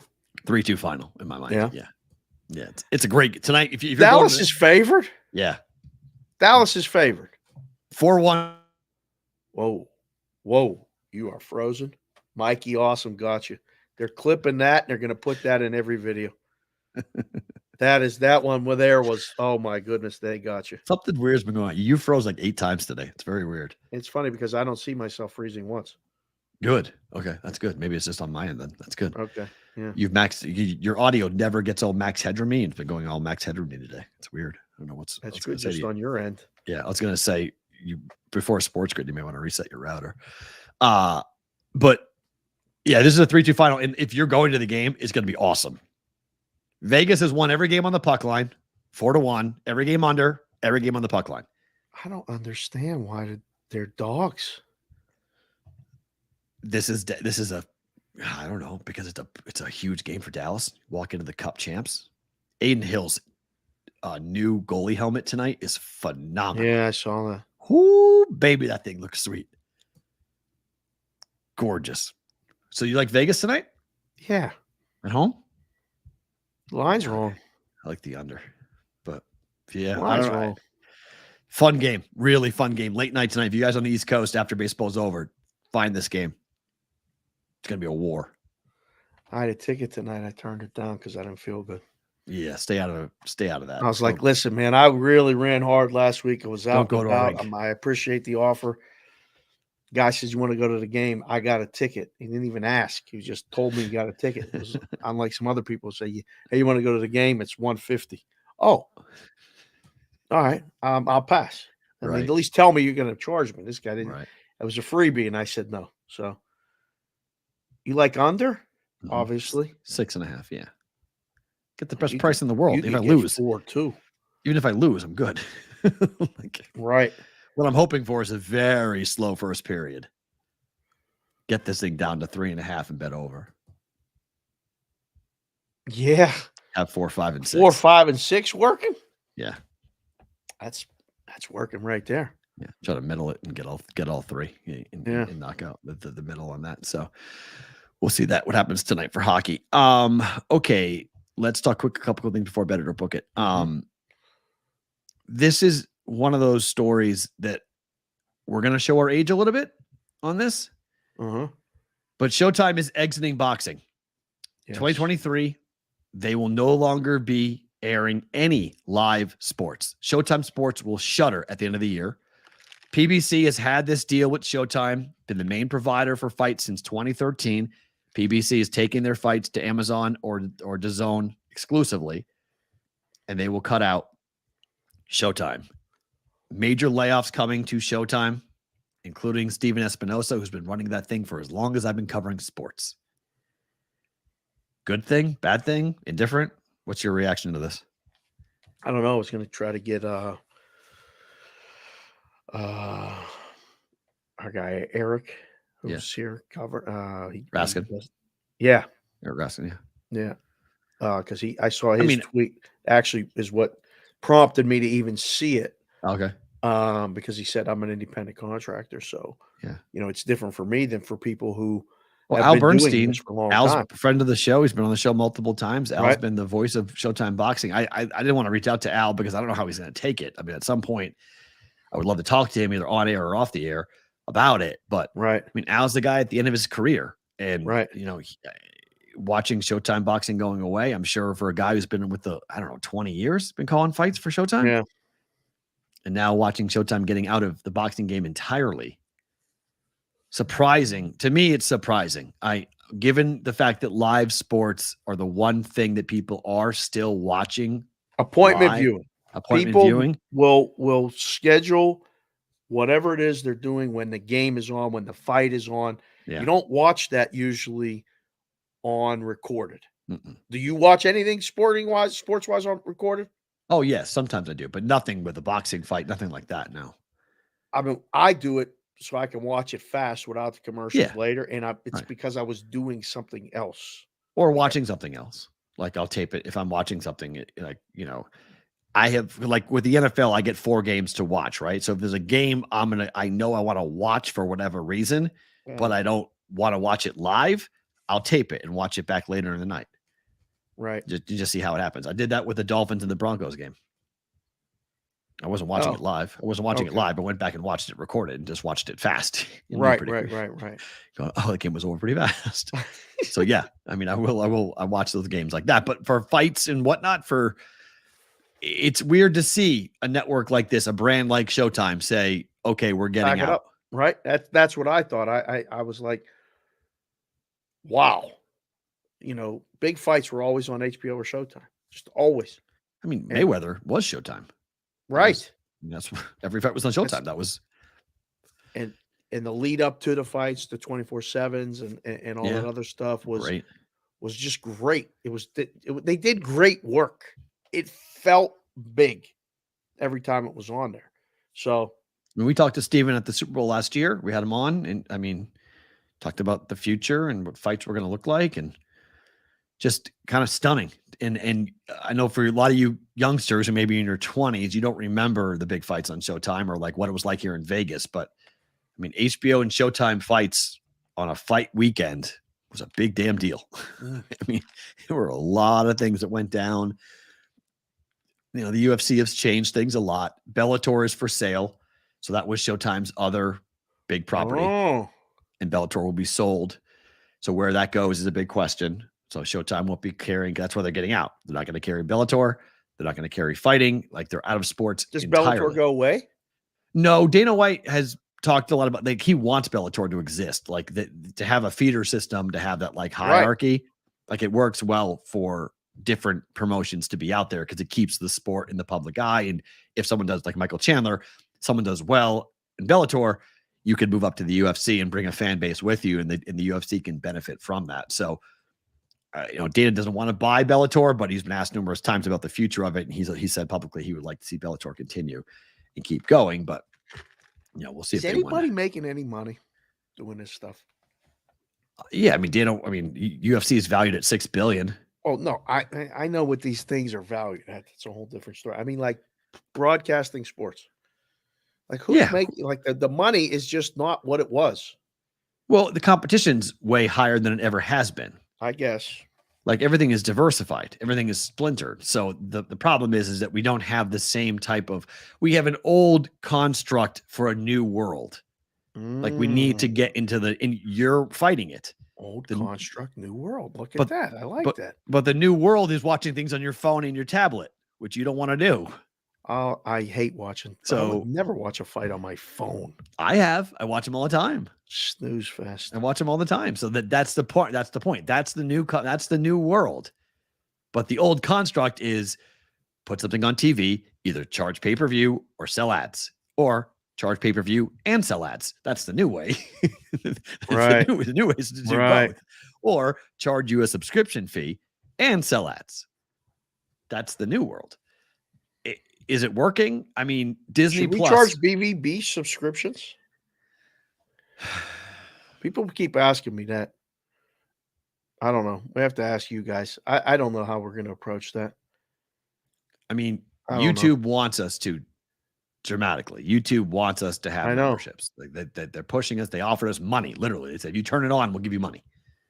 Like it will give you money for turning this on to have subscriptions because YouTube.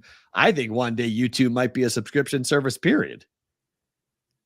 YouTube's always been free, but YouTube may have a subscription level for the whole darn thing at some point. The way that it's going, but because everything is subscription based, everything is coming in. So I don't know. I mean, I've always said everything I've ever done in content would be free. So I love the super chats because that's not required. Anybody can watch it and people can just do a super chat and they can help us out that way. So my lean is probably pretty heavily still on super chats and voluntary type stuff and support from the audience, from the brigade, versus to get the show, you must be a subscriber. But the world's the world. Things change. Yeah, we'll continue to talk about that. I don't know. Here we go. F1. This is remarkable. After all the time of telling us how we were going to be so thankful that the F1 folks were coming here and how much money we were going to wind up making and how much money we were all going to see. Where is that clip? Where is that? Nope. I thought I pulled it. Headache. Sorry, I guess I didn't pull it. Sorry, I thought I didn't pull it. Well, sorry. It was a headline I was going to pull. I didn't pull it. That said what? So F1 room rates have plummeted. Now that we're about almost a month away from the event happening here in Las Vegas. Right. You can come in here. It's remarkable what we've seen.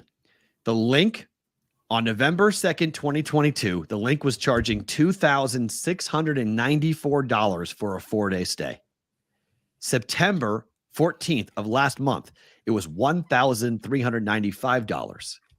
On Monday, those same 4 rooms were going for $810. 70% decrease. Well, it's really not because they never got that first number. So it's now just like what? I mean, just what they're asking for. Dynamic pricing, right? Whatever they want to describe it. Yeah. Caesar's Palace on November 2nd, 2022, 4-night stay, $5,323. Monday for the F1 weekend. F1 weekend, those 4 days. F1 package, 4 days. Right. Monday, $2,420. Cut in half. Yep. For what they were after. Planet Hollywood, November 22, $4,336. 4-day stay. On Monday, $1,524. 65% decrease. Uh-oh. Yeah, uh-oh is right. So maybe you shot a little bit too high there, guys. People aren't coming and people aren't paying. And thanks for shutting down a major intersection for the next 2 days. Appreciate that, boys. We really do. Have you seen Flamingo. I knew to stay away from it yesterday because I told my students and they hadn't heard about it yet. I said Koval and Flamingo is now closed. It'll be off and on closed from now until the race because they're putting up a bridge that will has to be sturdy enough to carry automobiles. Yeah, but I think that's staying, right? The bridge? Yeah. It might be. That's not a temporary structure. A lot of this stuff that they've built is temporary. They're building it for the race and they're taking it down. Claiming it's temporary. They're not. If they leave those, I was at the corner of Flamingo and Las Vegas Boulevard at the red light. Yeah. Where normally you look diagonal and you see the Bellagio and you see the fountains. Yep. I couldn't see the building. I took a picture of it. I posted it on Twitter at SportsBK. I'm like, this looks drastically different than it ever looked before. Not for the better. Yeah, they're pulling that down. Those massive structures. Massive grandstands. Those are high. Yeah. When you're on the ground, you're like, wow, that's big. And they're going to pull those down. But here's the problem. That means every single year for the next 9 years. Yeah. They will be doing this to us. Yes. The 6 months of 3 months up, 3 months down. The repaving will happen. Yeah. Will happen Nice every smooth, single year. The repaving will happen every single year. This is not, no one. I've not talked to a single person who is excited about this who lives here. Everyone who is excited about the F1 is a tourist coming to town. Coming in. There's a lot of curmudgeons here.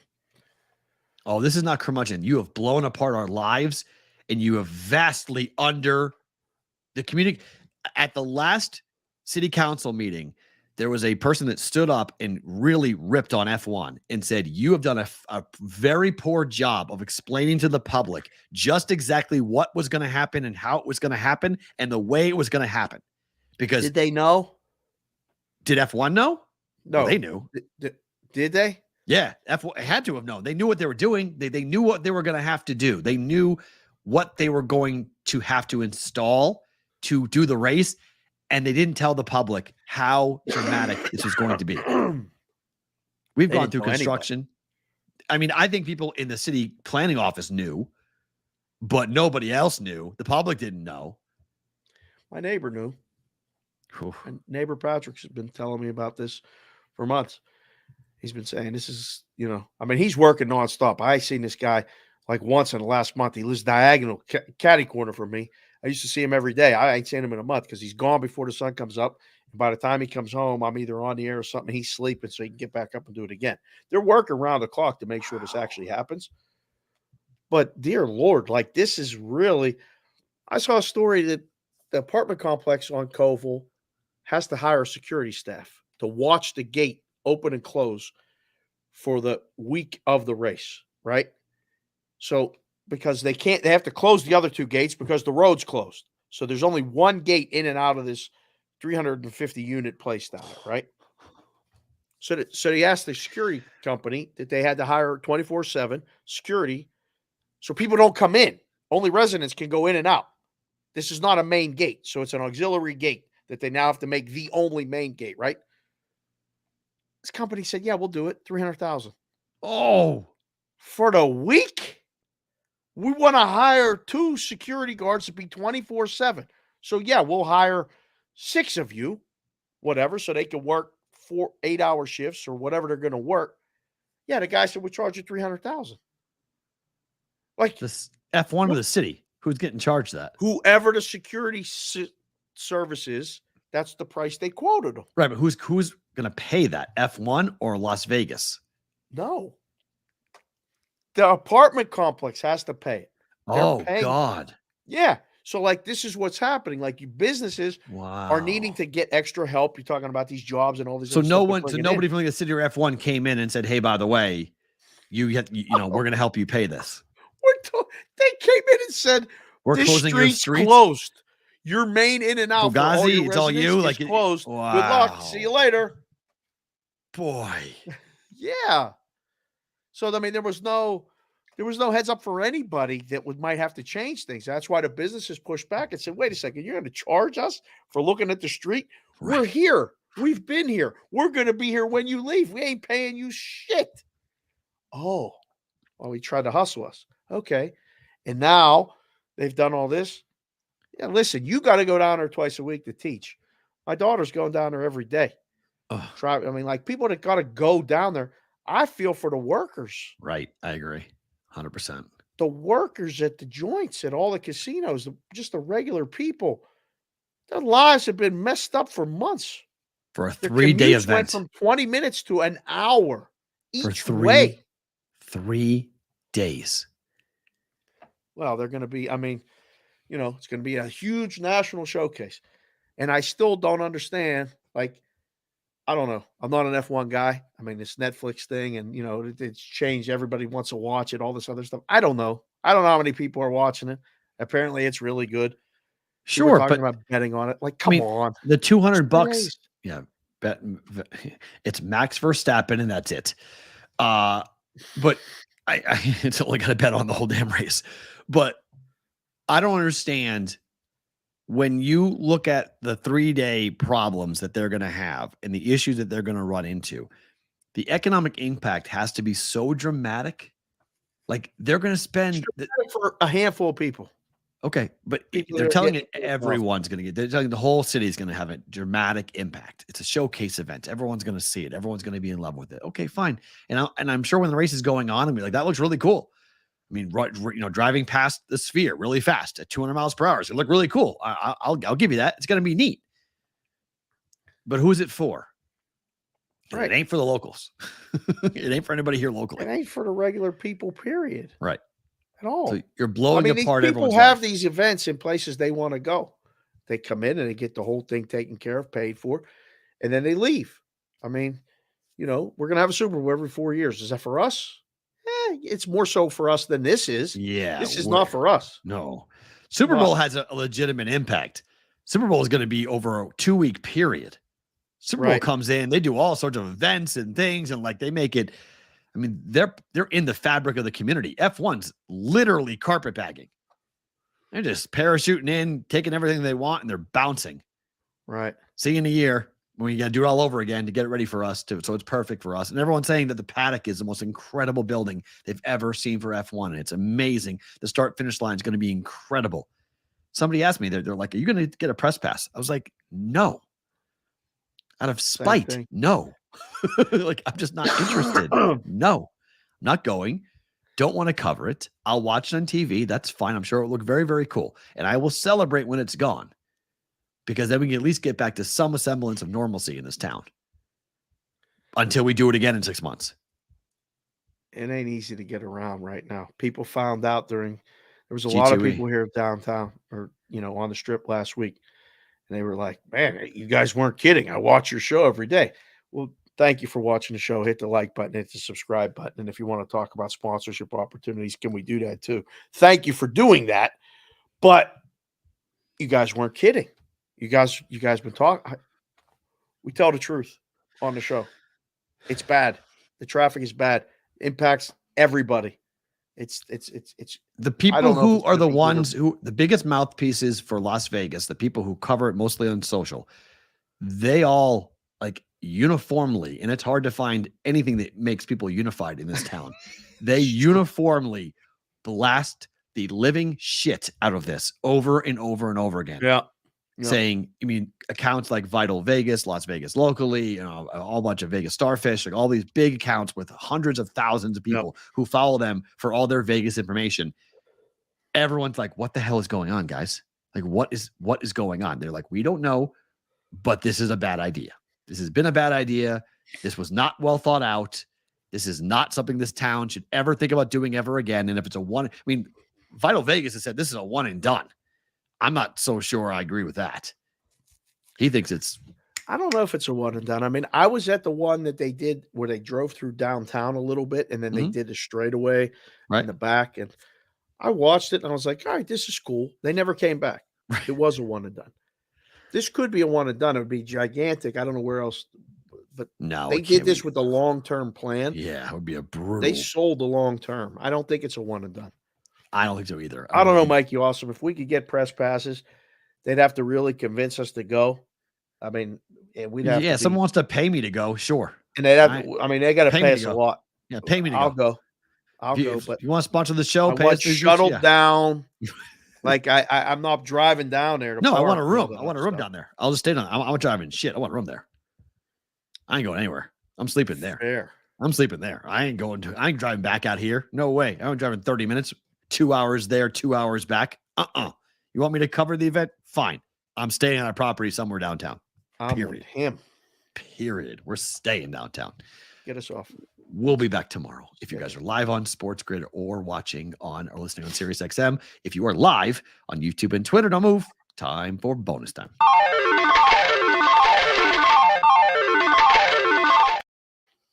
I mean, I know there's a lot of people who have watched the show and think we over exaggerate, or there's people who are big F1 people that when I'm on Twitter talking about it, they're like, you guys knew about this, and this is such a big deal for you. Do you understand how big F1 is? Do you understand how many people around the globe are going to be talking about Las Vegas and blah, blah? I don't give a fuck.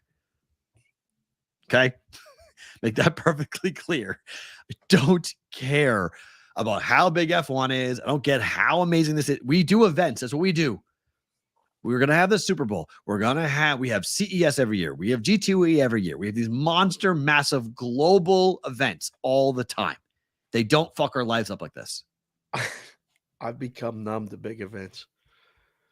I mean, honestly, like I like them. They're fun. I love it. I love it. I love big events. I love it. But at the same time, like we see it weekly, monthly. Right. Like what's the one thing that there are two things being talked about the most right now in entertainment? The first is Taylor Swift movie. The second is U2's Sphere. There are shows at the Sphere. It's everywhere. I can't go more than 3 scrolls on social media without seeing something to do with U2 and the Sphere. It's here. We built the Sphere without destroying. And then you came home. Right. Right. Absolutely. I went there. And I went home. It took me 25 minutes to get there. It took me 20 minutes to get home. And that's all it was. I spent 2.5 hours, 4 hours where it was in the building. And then I went home. We had people fly across the country, go to the show, stay up all night after so they could catch their flight in the afternoon the next time and go back to wherever they lived. We know them. It's literally 20 minutes away. I could be at the Sphere in 20 minutes. I mean, depending on the traffic. Like it's bizarre, but it's true. We live here. So I don't know. I was just talking about this with the kids last night. Kelsey came back from Nebraska and I was like, how was it? And ain't Vegas. She tells me, but I said to Jessica briefly as I was not feeling well, but I'm like, I don't know. People used to tell us all the time, you can't raise kids in Vegas. I am beyond glad that I'm raising my kids in Vegas. One, they're street smart as shit. I mean, they don't, I mean, they see a lot of things that maybe you don't always see in other places. But 2, normal stuff, like everything is normal to them. Like it's hard to really get them like super excited about stuff, but that's life. Like, it's like, I try to tell them to appreciate these things because we live in such a unique place, but man, like they don't get overwhelmed or wild by anything. It's just another day. It's a thing. It's a person. It's a place. It's just what it is. It's nothing of real big consequence because I've seen it all.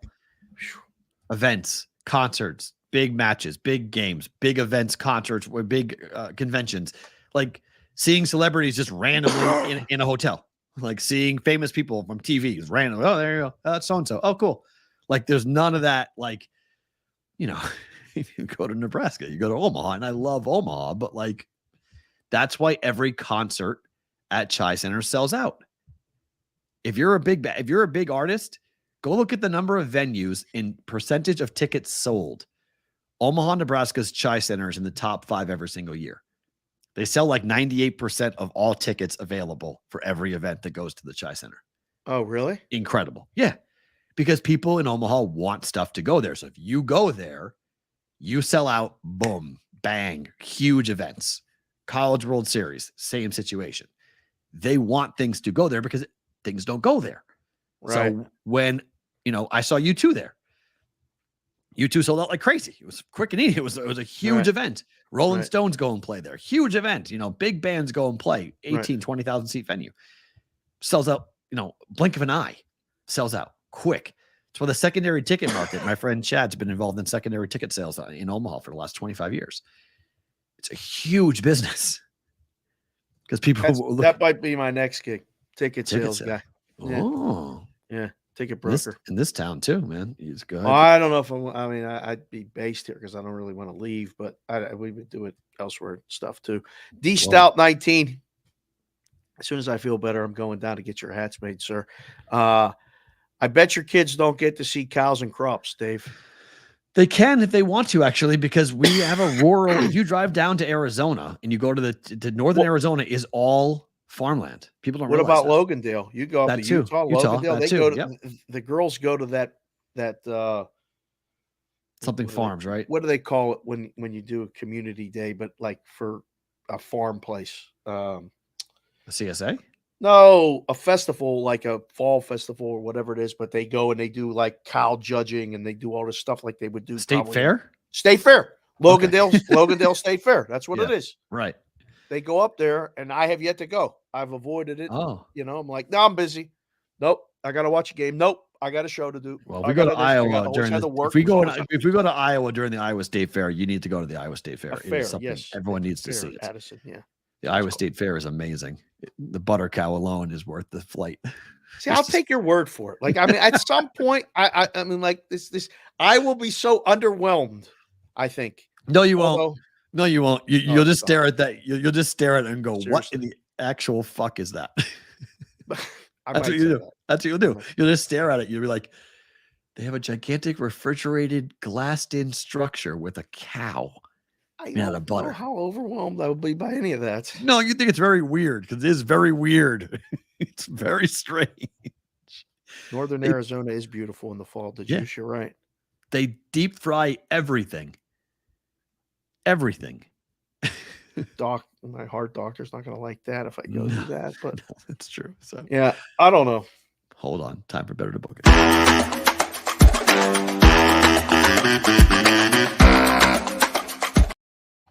All right, totals Tuesday. Here we go with 3 bets for you. Over 6.5, Vancouver and Philadelphia at -105. Better bet. Goals. Why is that? What'd you get? 6.5? Yes. Overnight. Better price too.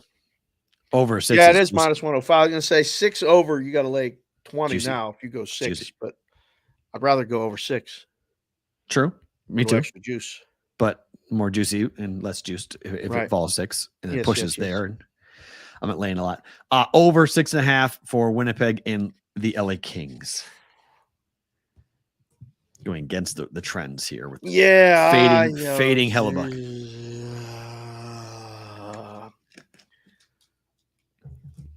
I'm nervous about this one, but I'll say bet it. Okay. And lastly, under 6.5, Vegas and Dallas at -134. Under 6.5. No one's got this number. Yeah, you guys, if you're watching the show still now, again, thank you for being here and hit the like button, hit the subscribe button, all that stuff. Tell somebody about it. We're up over 1,600 subscribers, and we're not spending any marketing yet on how to do that. Right. If any of you know how to get that subscriber number up, tell us, please. Send us an email. We'll do it. Whatever. Not from India, please. Do you know how many emails I get every day from India from people who want to do SEO for? Really? You just exited yourself out of the show? I don't know which side to be on. Should I be on this side or this side? He just got cut out. Now he's back. No, he's not. I'm still here. He's not. What the hell just happened? I don't know how he did that. Is the feed frozen? Am I still here? No, I am still here. I just looked down at the YouTube. Wow. They just zapped us because you started talking about that. No, I did it. That was me. You zapped yourself? I didn't realize I had closed all of my tabs out, and then I swiped on my computer and it knocked me out. So it knocked you out, knocked all of us out. So I was on the whole time. Oh, good. Okay. I was trying to stay on this side of the line or this side of the line because it went for one. It's bonus time, so it doesn't matter. Right in the middle. It's bonus time. What was I saying? Oh, you were India besmirching guys. getting Yes, the India followers. No, the India guys. They all Yeah. want to do SEO for us. It's remarkable. They're all. It's like every day they're getting everything. It's like wait. Set what? up a Zoom call with them. I'd love to talk to them. No, thank We've had you. some crazy Zoom calls in the past year. But you remember that Zoom call we had about people wanted to work with us, like, and they were in different countries and they had that back screen. You remember that one dude? You remember that? Remember that? They were going to help us. They were going to help us grow, and they wanted us to help them run a crypto book. Oh, yeah, those guys. Oh, those are good. That was fun. You remember that? That was a fun conversation. They said, Dave, you can help us with the lines and stuff. I said, what are you guys talking about? One guy was in Shanghai? Qatar? No. Oh, Qatar. In Qatar, Qatar, right? He's in Qatar. Yeah, one guy was in Qatar, and the other guy was somewhere in Asia. In some island, New Zealand or some other place. So where are you guys at? Oh, yeah. Yeah, we want you guys BVB to be the spokesperson for our crypto book. Floodhouse under 6 is minus 122. Floodhouse, yes, but it's under 6.5 because I got it last night. Dave has seen the ticket, so I'm not lying. It's 6.5. It's true. He was out last night. Not lying. It was the last thing I saw before I fell asleep. Was that ticket? Medicine was out. Covey, we appreciate you doing that. He goes, my accidental super chat was the question below it. What was your question below it? Can you repost it in the chat? Just put it in your G string. He did an accidental super chat. He said put it in our G string. He's giving us our G string. Crunchy Beaver super chat is talk about the Minnesota Iowa total, please. Somebody brought up in the chat as far as the Cowgirls' ineptitude from last night. ZZZZZ. Staley and McCarthy need to be fired for their game and clock management. Beaver out. All right. So you were talking about this on Twitter about the Iowa. On our thread between us, Brommel Camp, about the Iowa total. Yes. You sent a wager shock. Ralph ran that number. Michaels. Did you see how low those Iowa totals were? 31 is it 31.5 for this week? Yeah. What the hell is that? Bet under. Oh my God. Like, seriously, what's the number that we'd have to even think about betting over? 28. I was playing Minnesota. 28. You give me 28.5, I might think about betting over. UNLV's 8-point favorite. How about UNLV? 1 win away from a bowl trip. Even the school's getting pumped up. 4 o'clock Pacific start. My students know about it. They're 5. They are 5-1 straight up, 6-0 against the spread. Barry Odom's going to play it. Minnesota, Iowa literally is 31.5. 32. I don't know if that's enough to go over. Not for me. It's so hard, Crunchy, to determine what the number is to make. You're trying to find the bottom today. We like in the book, we're trying to find. Oh, no. We don't want to. If I put up 33 and the sharp guys or the bad guys bet under, I'm like, oh, shit. We're in trouble. We need to put the bottom up and say, go ahead. That's fine. You bet us over. So here are the totals. Here are the totals for Iowa. Week 1, 43.5 under. Week 2, 35.5 under. Week 3, 43 over. Oh. Week 4, 38 under. Week 5, 36.5 over.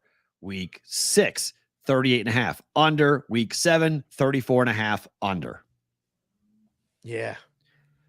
Dave, they're 6-1. 2. There was 2 overs in there. No.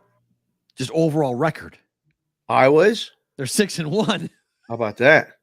They're 6-1 and 2-5. 5-2 to the under on the year. But straight up, they're 6-1. They're bowl eligible, and they're in the conversation in the Big Ten. Are they going to play the other half? Nope. Are they going to get to the Big Ten championship? They have a cupcake walk. Minnesota, Northwestern, Rutgers, Illinois, Nebraska left.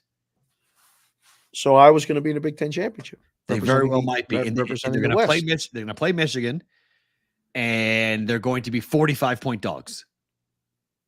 45. That's not even nice.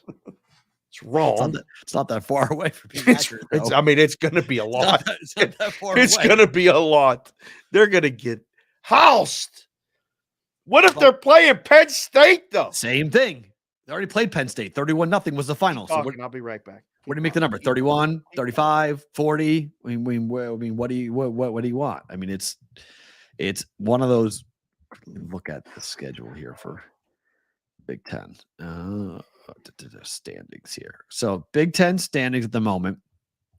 We've got Michigan 4-0, Ohio State 3-0, Penn State 3-0 in the East. In the West, 3-1 Iowa, 2-1 Wisconsin, 1-2 Northwestern. Iowa could very well end the year with only one loss and win the Big Ten West. And then it's Michigan, Ohio State, Penn State. Obviously, Penn State and Ohio State play this week, so we'll knock out one of those teams. And then if Penn State wins, Penn State will play Michigan. Michigan wins, Michigan plays in the Big Ten title game, and it's Michigan versus Penn State versus Iowa. I still think that number might be too crazy. 45 might be too nuts. Right now, Michigan has given up 31 points on the year. Iowa's given up 61 points. Sorry, 67 points. Michigan has scored 180. Iowa has scored 61. 61 points scored in a 6-1 record. I mean, this very well might be Kirk Ferentz's Mona Lisa. Like, this might be his Picasso. This might be his masterpiece of masterpieces from a football season. He has given up 6 more points than he has scored. And yet he has won every game except one. And that game was against Penn State, in which he lost the game 31-0. Hard to say, but the Big 12 West is awful. Wisconsin's 2-1, Northwestern's 1-2, Minnesota's 1-2, Nebraska's 1-2, Purdue's 1-3, and Illinois is 1-3. I was just saying, Dave, that this very well could be the Mona Lisa for Kirk Ferentz. He has scored 61 points. He has given up 67 points, yet he is 6-1 on the season. That's fascinating. Michigan has scored 180 points this season. Iowa has scored 61. Record's the same. No, Michigan's undefeated. Yeah. But still, Whitrock came in and said, "We have the warm bowl trip on lock, so we're happy." Yes, that's true. I told you that. That's all I care about. They have the bowl trip. Kirk Ferentz keeps his job. So are they going to lose? They're 4-point favorites, 3.5. They could win lose this game. No, to Minnesota, no. They're only 3.5-point favorites. What's the playing for the pig, right? Floyd. Oh yeah, this is that thing. This is the Floyd game. Yeah. Yep. I like Iowa to win the game. I had to step away there. I had all that stuff in my throat, and I didn't want to make everybody throw up. It's fine. So I had to get up. Wow. And the Penn State game did skew that total. Completely. 31-0. Absolutely. Yeah. Iowa has given up. I mean, my goodness. 14, 13, 10, 31, 16, 14, 6. They've only given up that Penn State game as the outlier. Everything else is under 16 points given up. So what's Minnesota's team total? That's the bet under. What is it? 13? Who's Iowa's favored? Iowa's favored by 3.5. Why not Iowa's team total? The games. We'll bet Minnesota's team total under. No. Why not Iowa's team total? They're favored. Wouldn't it be higher? Well, yeah. But you're talking about how many points they've scored or how many they've given up. No, but Iowa scored 24, 20, 41, 0, 26, 20, 15. It's not like Iowa scored a lot of points. They've scored 61. They give it up 67. Guys that are still here, put how many points you think Minnesota scores. I mean, that's 10, right? A field goal and a touchdown. That's it. At most. It's the third Saturday in October. What the hell does that mean? It means a lot. Third Saturday in October means what? Alabama, Tennessee. Oh, here we go. Every single year. The third Saturday in October. It's a special day.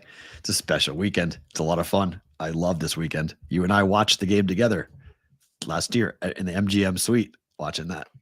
That's right. Those NASCAR guys wanted to work with us. That's right. They wanted us to be NASCAR BVB guys. 32.5 at FanDuel. The team total for Iowa.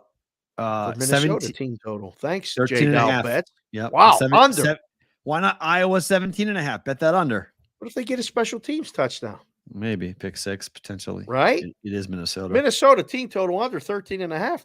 That allows you 2 field goals and a touchdown. Just bet the game under. That's a great number right there. Just bet the game under. Crunchy said, let's see. Stop getting on the hub, Perrault. What hub? What's the hub? The sports hub? The hub. The Pornhub. Oh, It's good to your computer. oh. I don't do that on my computer. Thank you very much. It says we have a warm trip, bowl trip, so we're happy. You should be, buddy. That's great. You know, that's all you guys are looking for. But I mean, look at Can they come Iowa. to Vegas? Would that be great if Iowa came to Vegas? No, what's the bowl game? Colorado's a bowl game. Everyone thinks they may come here. Las Vegas Bowl might wind up getting. It's Pac-12. Dion in Colorado. It's Pac-12 They're versus. not going to win. They're not going to win enough games to be bowl eligible. You got to win 6 games. They may win one more. Las Vegas. It's Pac-12 versus Big Ten. How about Colorado, Iowa? Here in Vegas for the Las Vegas Bowl. It ain't going to be Colorado. Cross them off the list. I know. I'm kidding. USC. Iowa coming here would be, oh my gosh. Can you imagine the contrast in styles? Iowa versus USC. Oh my gosh. That would be something to see. Hell yeah. Right. All right. Favorite thing about today is what? 2 things. One, the show, which I had to go get checked out, but we were able to move the start time a little bit back. Moving the start time tomorrow because I got another test tomorrow. Yeah, so that's a 3 p.m. Eastern time start tomorrow, guys. 3 p.m. Eastern, noon. The doctor's office already called my wife. She sent me the text. The appointment, I should be done by 11:20. Okay. So I should be home ready in time to start at noon Pacific, 3 Eastern. We'll be good to go. But one, feeling better, feeling healthy. Got to go pick up some prescriptions. So that's good. Health is wealth. I say that all the time. But my other favorite thing about today is that on this day in 1979, I was 9 years old. It was October 17th. Okay. And the Pittsburgh Pirates beat the Baltimore Orioles in Game 7 to win the World Series. Oh, wow. And there was a kid in my class named Matt Rothus who went to the game. Okay. And he came to school the next day with the sign that they had hung that I saw on TV after the game. I saw him. He was holding the sign. He came into school, and I thought he was the coolest kid in the world. And I was friends with him, and I was like, man, I wish I could have gone with you. But we walked on air for I don't know how long after the day like today because the Pirates won the World Series, and a few months later, the Steelers won the Super Bowl. The City of Champions. Willie Stargell won the MVP. Terry Bradshaw won the MVP. It was a cover of Sports Illustrated that I still have in storage somewhere today. So I tweeted that when I saw it on Twitter, and a bunch of people reached out to me via text. Said, I remember when I was 17 when I saw that. I watched it with my dad. What a great memory. My other buddy who I went to college with, who's 3 years older than me, said, I listened to that game on the way home from visiting my grandparents in North Braddock. The memories we have of sports from when the time we were kids and the times when we were adults sharing it with our friends or our own kids is priceless. Take all them moments in. Because when you would get older and you remember them and then the stories start, I'm sitting in a waiting room texting with people that I haven't texted in 20 years or texted last week, talking about the Pirate World Series in 1979. And the song back then, which I don't know if you like or not, was Sister Sledge, We Are Family, which has been on my playlist for 44 years. Favorite thing about today. It's going to happen again. I don't want to be. I told Arizari on the last show that I did on MLB Network, if the Pirates get to the World Series and lose, they're probably going to be interviewing me as one of them old Pirate fans going, I remember when I was 9, they won the World Series. I just want to see one more before I go. Please. I hope I need one more run. Just one more run. Because my guy Travis is the president of the team. You can be damn sure I'll be at every playoff game home and away. They make the playoffs. I'll be at every playoff game home and away. Please, one more time. That's all. Best thing about it. My favorite thing about today, 2-parter, I guess quick one. I've hit 8 straight bets. So I want to see what today turns into. Oh, your tweet? No, the tweet's fine. The tweet is the tweet has more to do with the fact that my frustration. You guys at Sports Talk, Matt, you can see. I was on Twitter last night after I got home, and I started seeing a bunch of these things where people, I saw someone say like, tomorrow I'll give out more winners. Sorry about today. And I went, this is the problem with the space at the moment. Like, we shouldn't be saying I'm going to give out more winners, because that implies you win. And we know you don't. Here we go.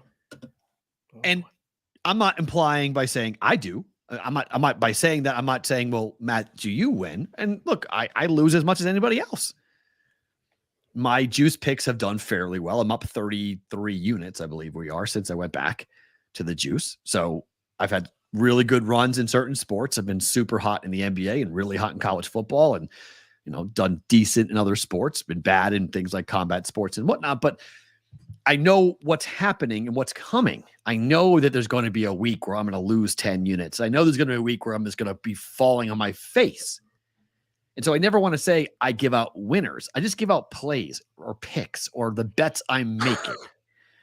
And I think we all have to come to this quick realization in the content space that if we're giving out plays and picks, if this is what we're all going to do, we all need to start to acknowledge that we lose a ton and tell our audience that we lose a ton, because people are starting to figure it out. And the ones that say they don't lose are the ones who are being exposed for being extremely disingenuous. And again, like I stole your line on the tweet thread, that if we all were so good at betting and so good at all our picks and plays, then why are we doing content? Yeah. If we all were so good at this, if we all were such, star-spangled awesome at this, then what the fuck are we doing content? The money is sitting right there to go take it. Go behind the counter, walk up there and take everybody for every last dime that they got. Yep. So content's content. Understand what we are. We're content creators. We create content. We're not giving out winners. All right.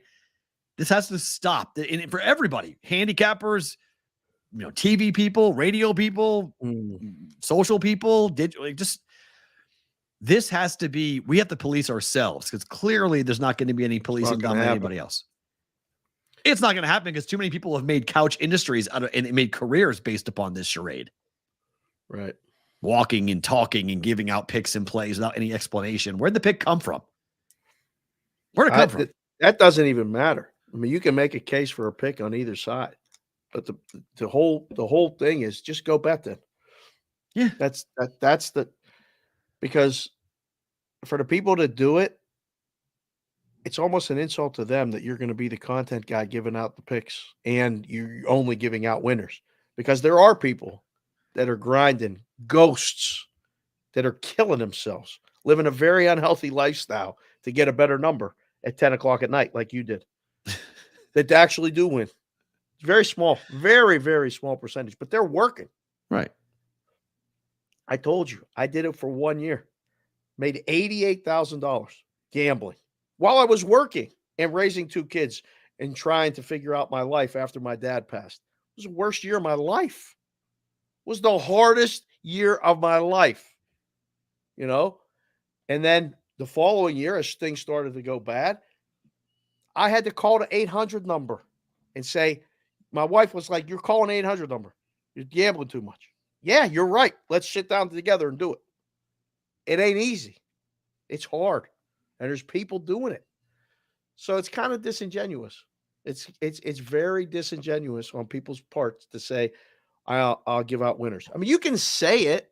I hate that word. You can say it. I don't know. I think you should. I think it's wrong. I think the terminology is wrong. I think it's dangerous. I think it masks what really is going on, and it makes people think that you don't lose when I know you do. And I know you try to hide from it as much as possible. Well, they're hiding from themselves. Like, again, we talked about it yesterday about being excited about life. Like, when you win, be the front runner. Okay, but when you lose, have more enthusiasm. I love to see the losing tickets. Look at all these losing tickets. I got this exacta nailed. My stack of losers is like this because you have to prevent to make sure. Like, there's going to be one winning ticket. Well, I mean, multiple of the same ones. But if the Phillies beat the Rangers, I'll have 5, 6, 7 different ones that say, but there's only one scenario that wins. Yeah. I could light up match with my Braves going by your record, right? If I was going by your record, it would be like 1 in 82. but the there's one only one winner. is going to clear out everything. That's what I'm saying. But like, Yeah. I have it set up. I mean, where the ROI on my World Series futures, it could be as high as 40%. It's great. I'm going to make 40% of the money. So if you invest $5,000 and you make 40%, that means you're going to clear 7. You're 5 plus another 40%. That's Great. 7. If I could do that in the book, we could work in a book for 5 years and then go retire to an island. Like, and I can't explain that to somebody who's betting just to try to win. We're all betting to try to win, but a lot of times to win, you have to learn how to lose. Right. But a lot of times, I mean, and the content space is like that. It is, but I guess my problem with the content space, and I tell people this all the time. Like I ran into you, and I was very lucky to meet you, and there are things that if I didn't have you as an outlet to have a conversation to explain the way things are done, there aren't enough conversations being asked about how bookmaking actually is done, and people coming into the space and talking about it the same way I came into the space 5 years ago, where I was talking about it the same way I was doing a talk radio show. And it's so dramatically different about me saying the Chargers are going to cover and talking about how the number gets to 1.5 and why is it 1.5 or why the total is 51 and why are these primetime unders coming in and how is it working and what the trends are looking like and where the games are going. We just don't have the level of education going on across the space because people who look a certain way are getting propped up and put out there to go out and give information out and picks out where there's no accountability to it. And they're able to run and hide behind different things of like, if someone comments negatively towards them, then that person gets turned around and everyone's hammering them for being a certain way. And I've seen this time and time again. It's not right for someone to reach out to somebody or say, we say things negatively to people all the time, but like we are entering a very weird space is the point of that as a content space, we all have to determine what this is going to look like because it's a mess and we are playing with a loaded gun. Like people do get hurt by this. Like we are playing, this can be a game, but I always remind myself that there are people who are listening to the juice that on Saturday, when I went 1-4-1, got trashed. And on Sunday, when I went 5-0, everyone's applauding. But the guy on Saturday, I'm still feeling bad for because that guy got trashed. And I don't know if he had any money left on Sunday to go ahead and capitalize on the 5-0. So like that's. And in 2 days, that's 5-4-1. You literally break even. Right. And then last night I went 3-0. So like, so then there's the up, but like, it's just the way it's the roller coaster of this whole thing that like, you have to stay within your means. You have to bet. That's why I always preach. I never do more than 1 unit bets. I'm always saying like, this is, I don't have lots of money in play every single day. I bet every day, but I don't have a lot of money in play every day. I'm very open about that. Like there's plenty of people who are betting way more money than me. You've seen my tickets. You know what I bet. I don't bet a lot of money. Like I just don't. And I don't have it to bet on top of that, but even if I did, I wouldn't bet it a ton. Right. Because I recognize I love doing this. It's so fun to do my job. I'm so thankful that I get to do and the pivot that I made 5 years ago. I couldn't be more proud of myself for recognizing it and going like, this is the rest of your life. Like, this is what you want to do. This is what we're going to do because this is perfect for what you like. Because I was burned out with talk radio. I was burned out with the flamethrowers. I was burned out with having to come up with hot takes and argumentative conversations constantly over and over. I know me, right? But yes, I had done it for 20 years. I had gotten in people's faces on the radio, gotten in their ear and fucking yelled at them. And I just I can still do it, but I didn't like having to do it every day. I didn't like having to move around different parts of the country and do it and start these same forest fires. Like I would come in and I fucking lit the place on fire. When I worked in your market, you fucking knew. Because I came in with a flamethrower and it was like, who the fuck is this guy? Right. I just got tired. I got burned out and I was like, I don't want to do it anymore. And that's when the gambling side of things, I was always betting and I was like, you know what? I can pivot to this. And then I met you and I was like, holy shit, here we go. This is different. This is an opportunity to do something I've never had a chance to do before. And we went to props, and then we left props, and now we're on our own doing our own thing, and no one telling us what to do. And who the fuck knows where this thing goes? But I'm glad that we've done it at the end of the day, like, because we have a chance to own and do something on our own that nobody can come in and say, Matt, you can't do that. You can't say that. You can't say that. Yeah, I can. Thank God, because neither one of us would really be good with that too much than, being told what to say. I mean, it's the same thing for me. You want to talk about you were burned out on talk radio. I mean, I sat in the books and took bets for 20 years, almost 20 years. And I was burned out, and I loved the job. I loved the job. I loved booking the games, making the numbers, and, talking to customers and taking bets because I knew I had the best of it in the book. That was enough. Like, we just take the bets. Some guys are going to win. Some guys aren't. We're going to make a certain percentage.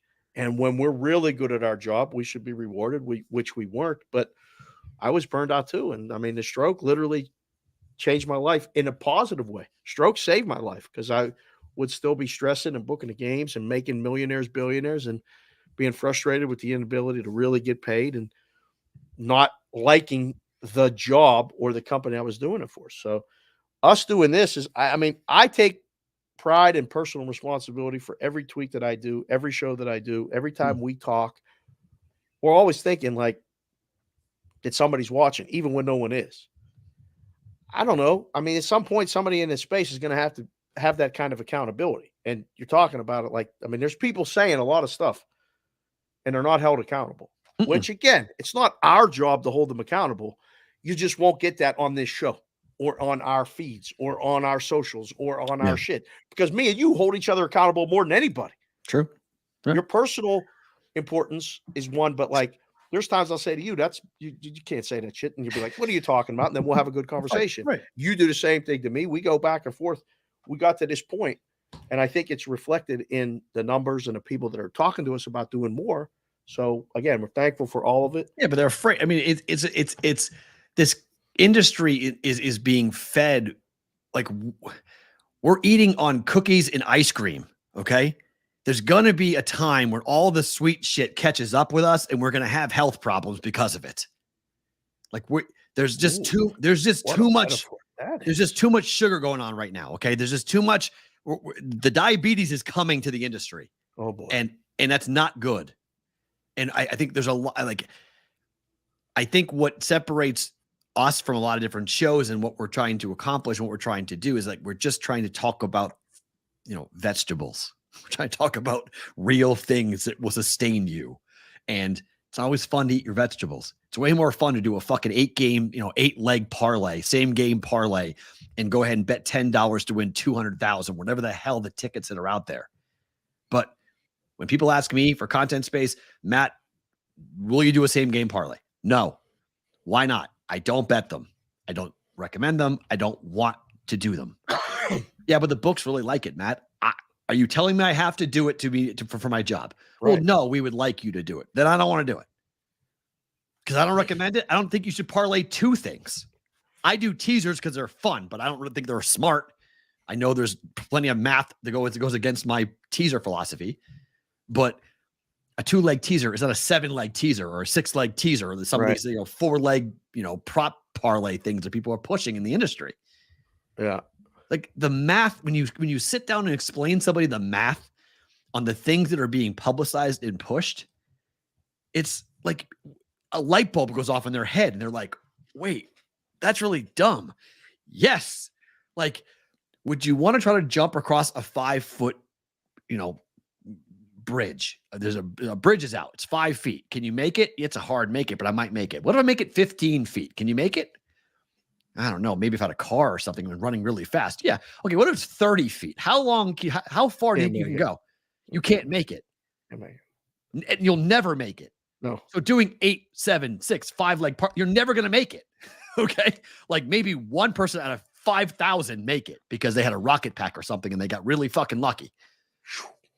But we start looking at the visualization of the idea of what you're trying to accomplish. You'd go, well, why don't I just do the 5 or the 2 or the 1 or make the step and just do, it's hard enough to make a 2-foot leap, but yeah, I can do it. I might have a bum ankle or something, but I can make a 2-foot leap. Right.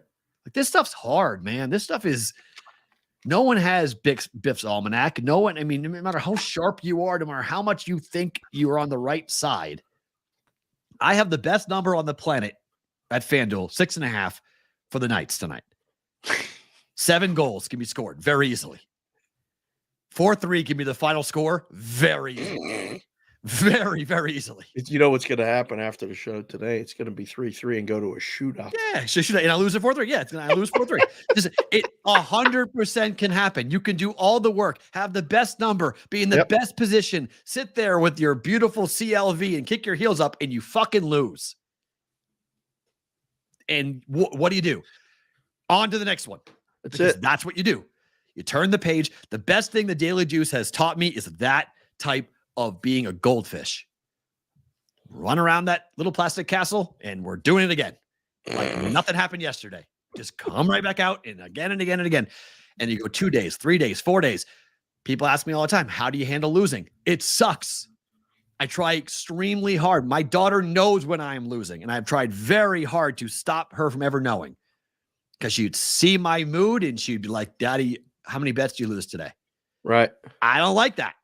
And I was like, you know what? I don't want my daughter to ever know that. But she also knows when I'm winning because I'm happy. And she's like, what bet did you win tonight, Daddy? Like, I don't love those things. But that's how my kid's growing up. That's what her dad does. It's a different world. So I'm sorry. I know it's a long rant. We're way over time. I apologize. But like, it's just, that's my favorite thing about today. So back tomorrow.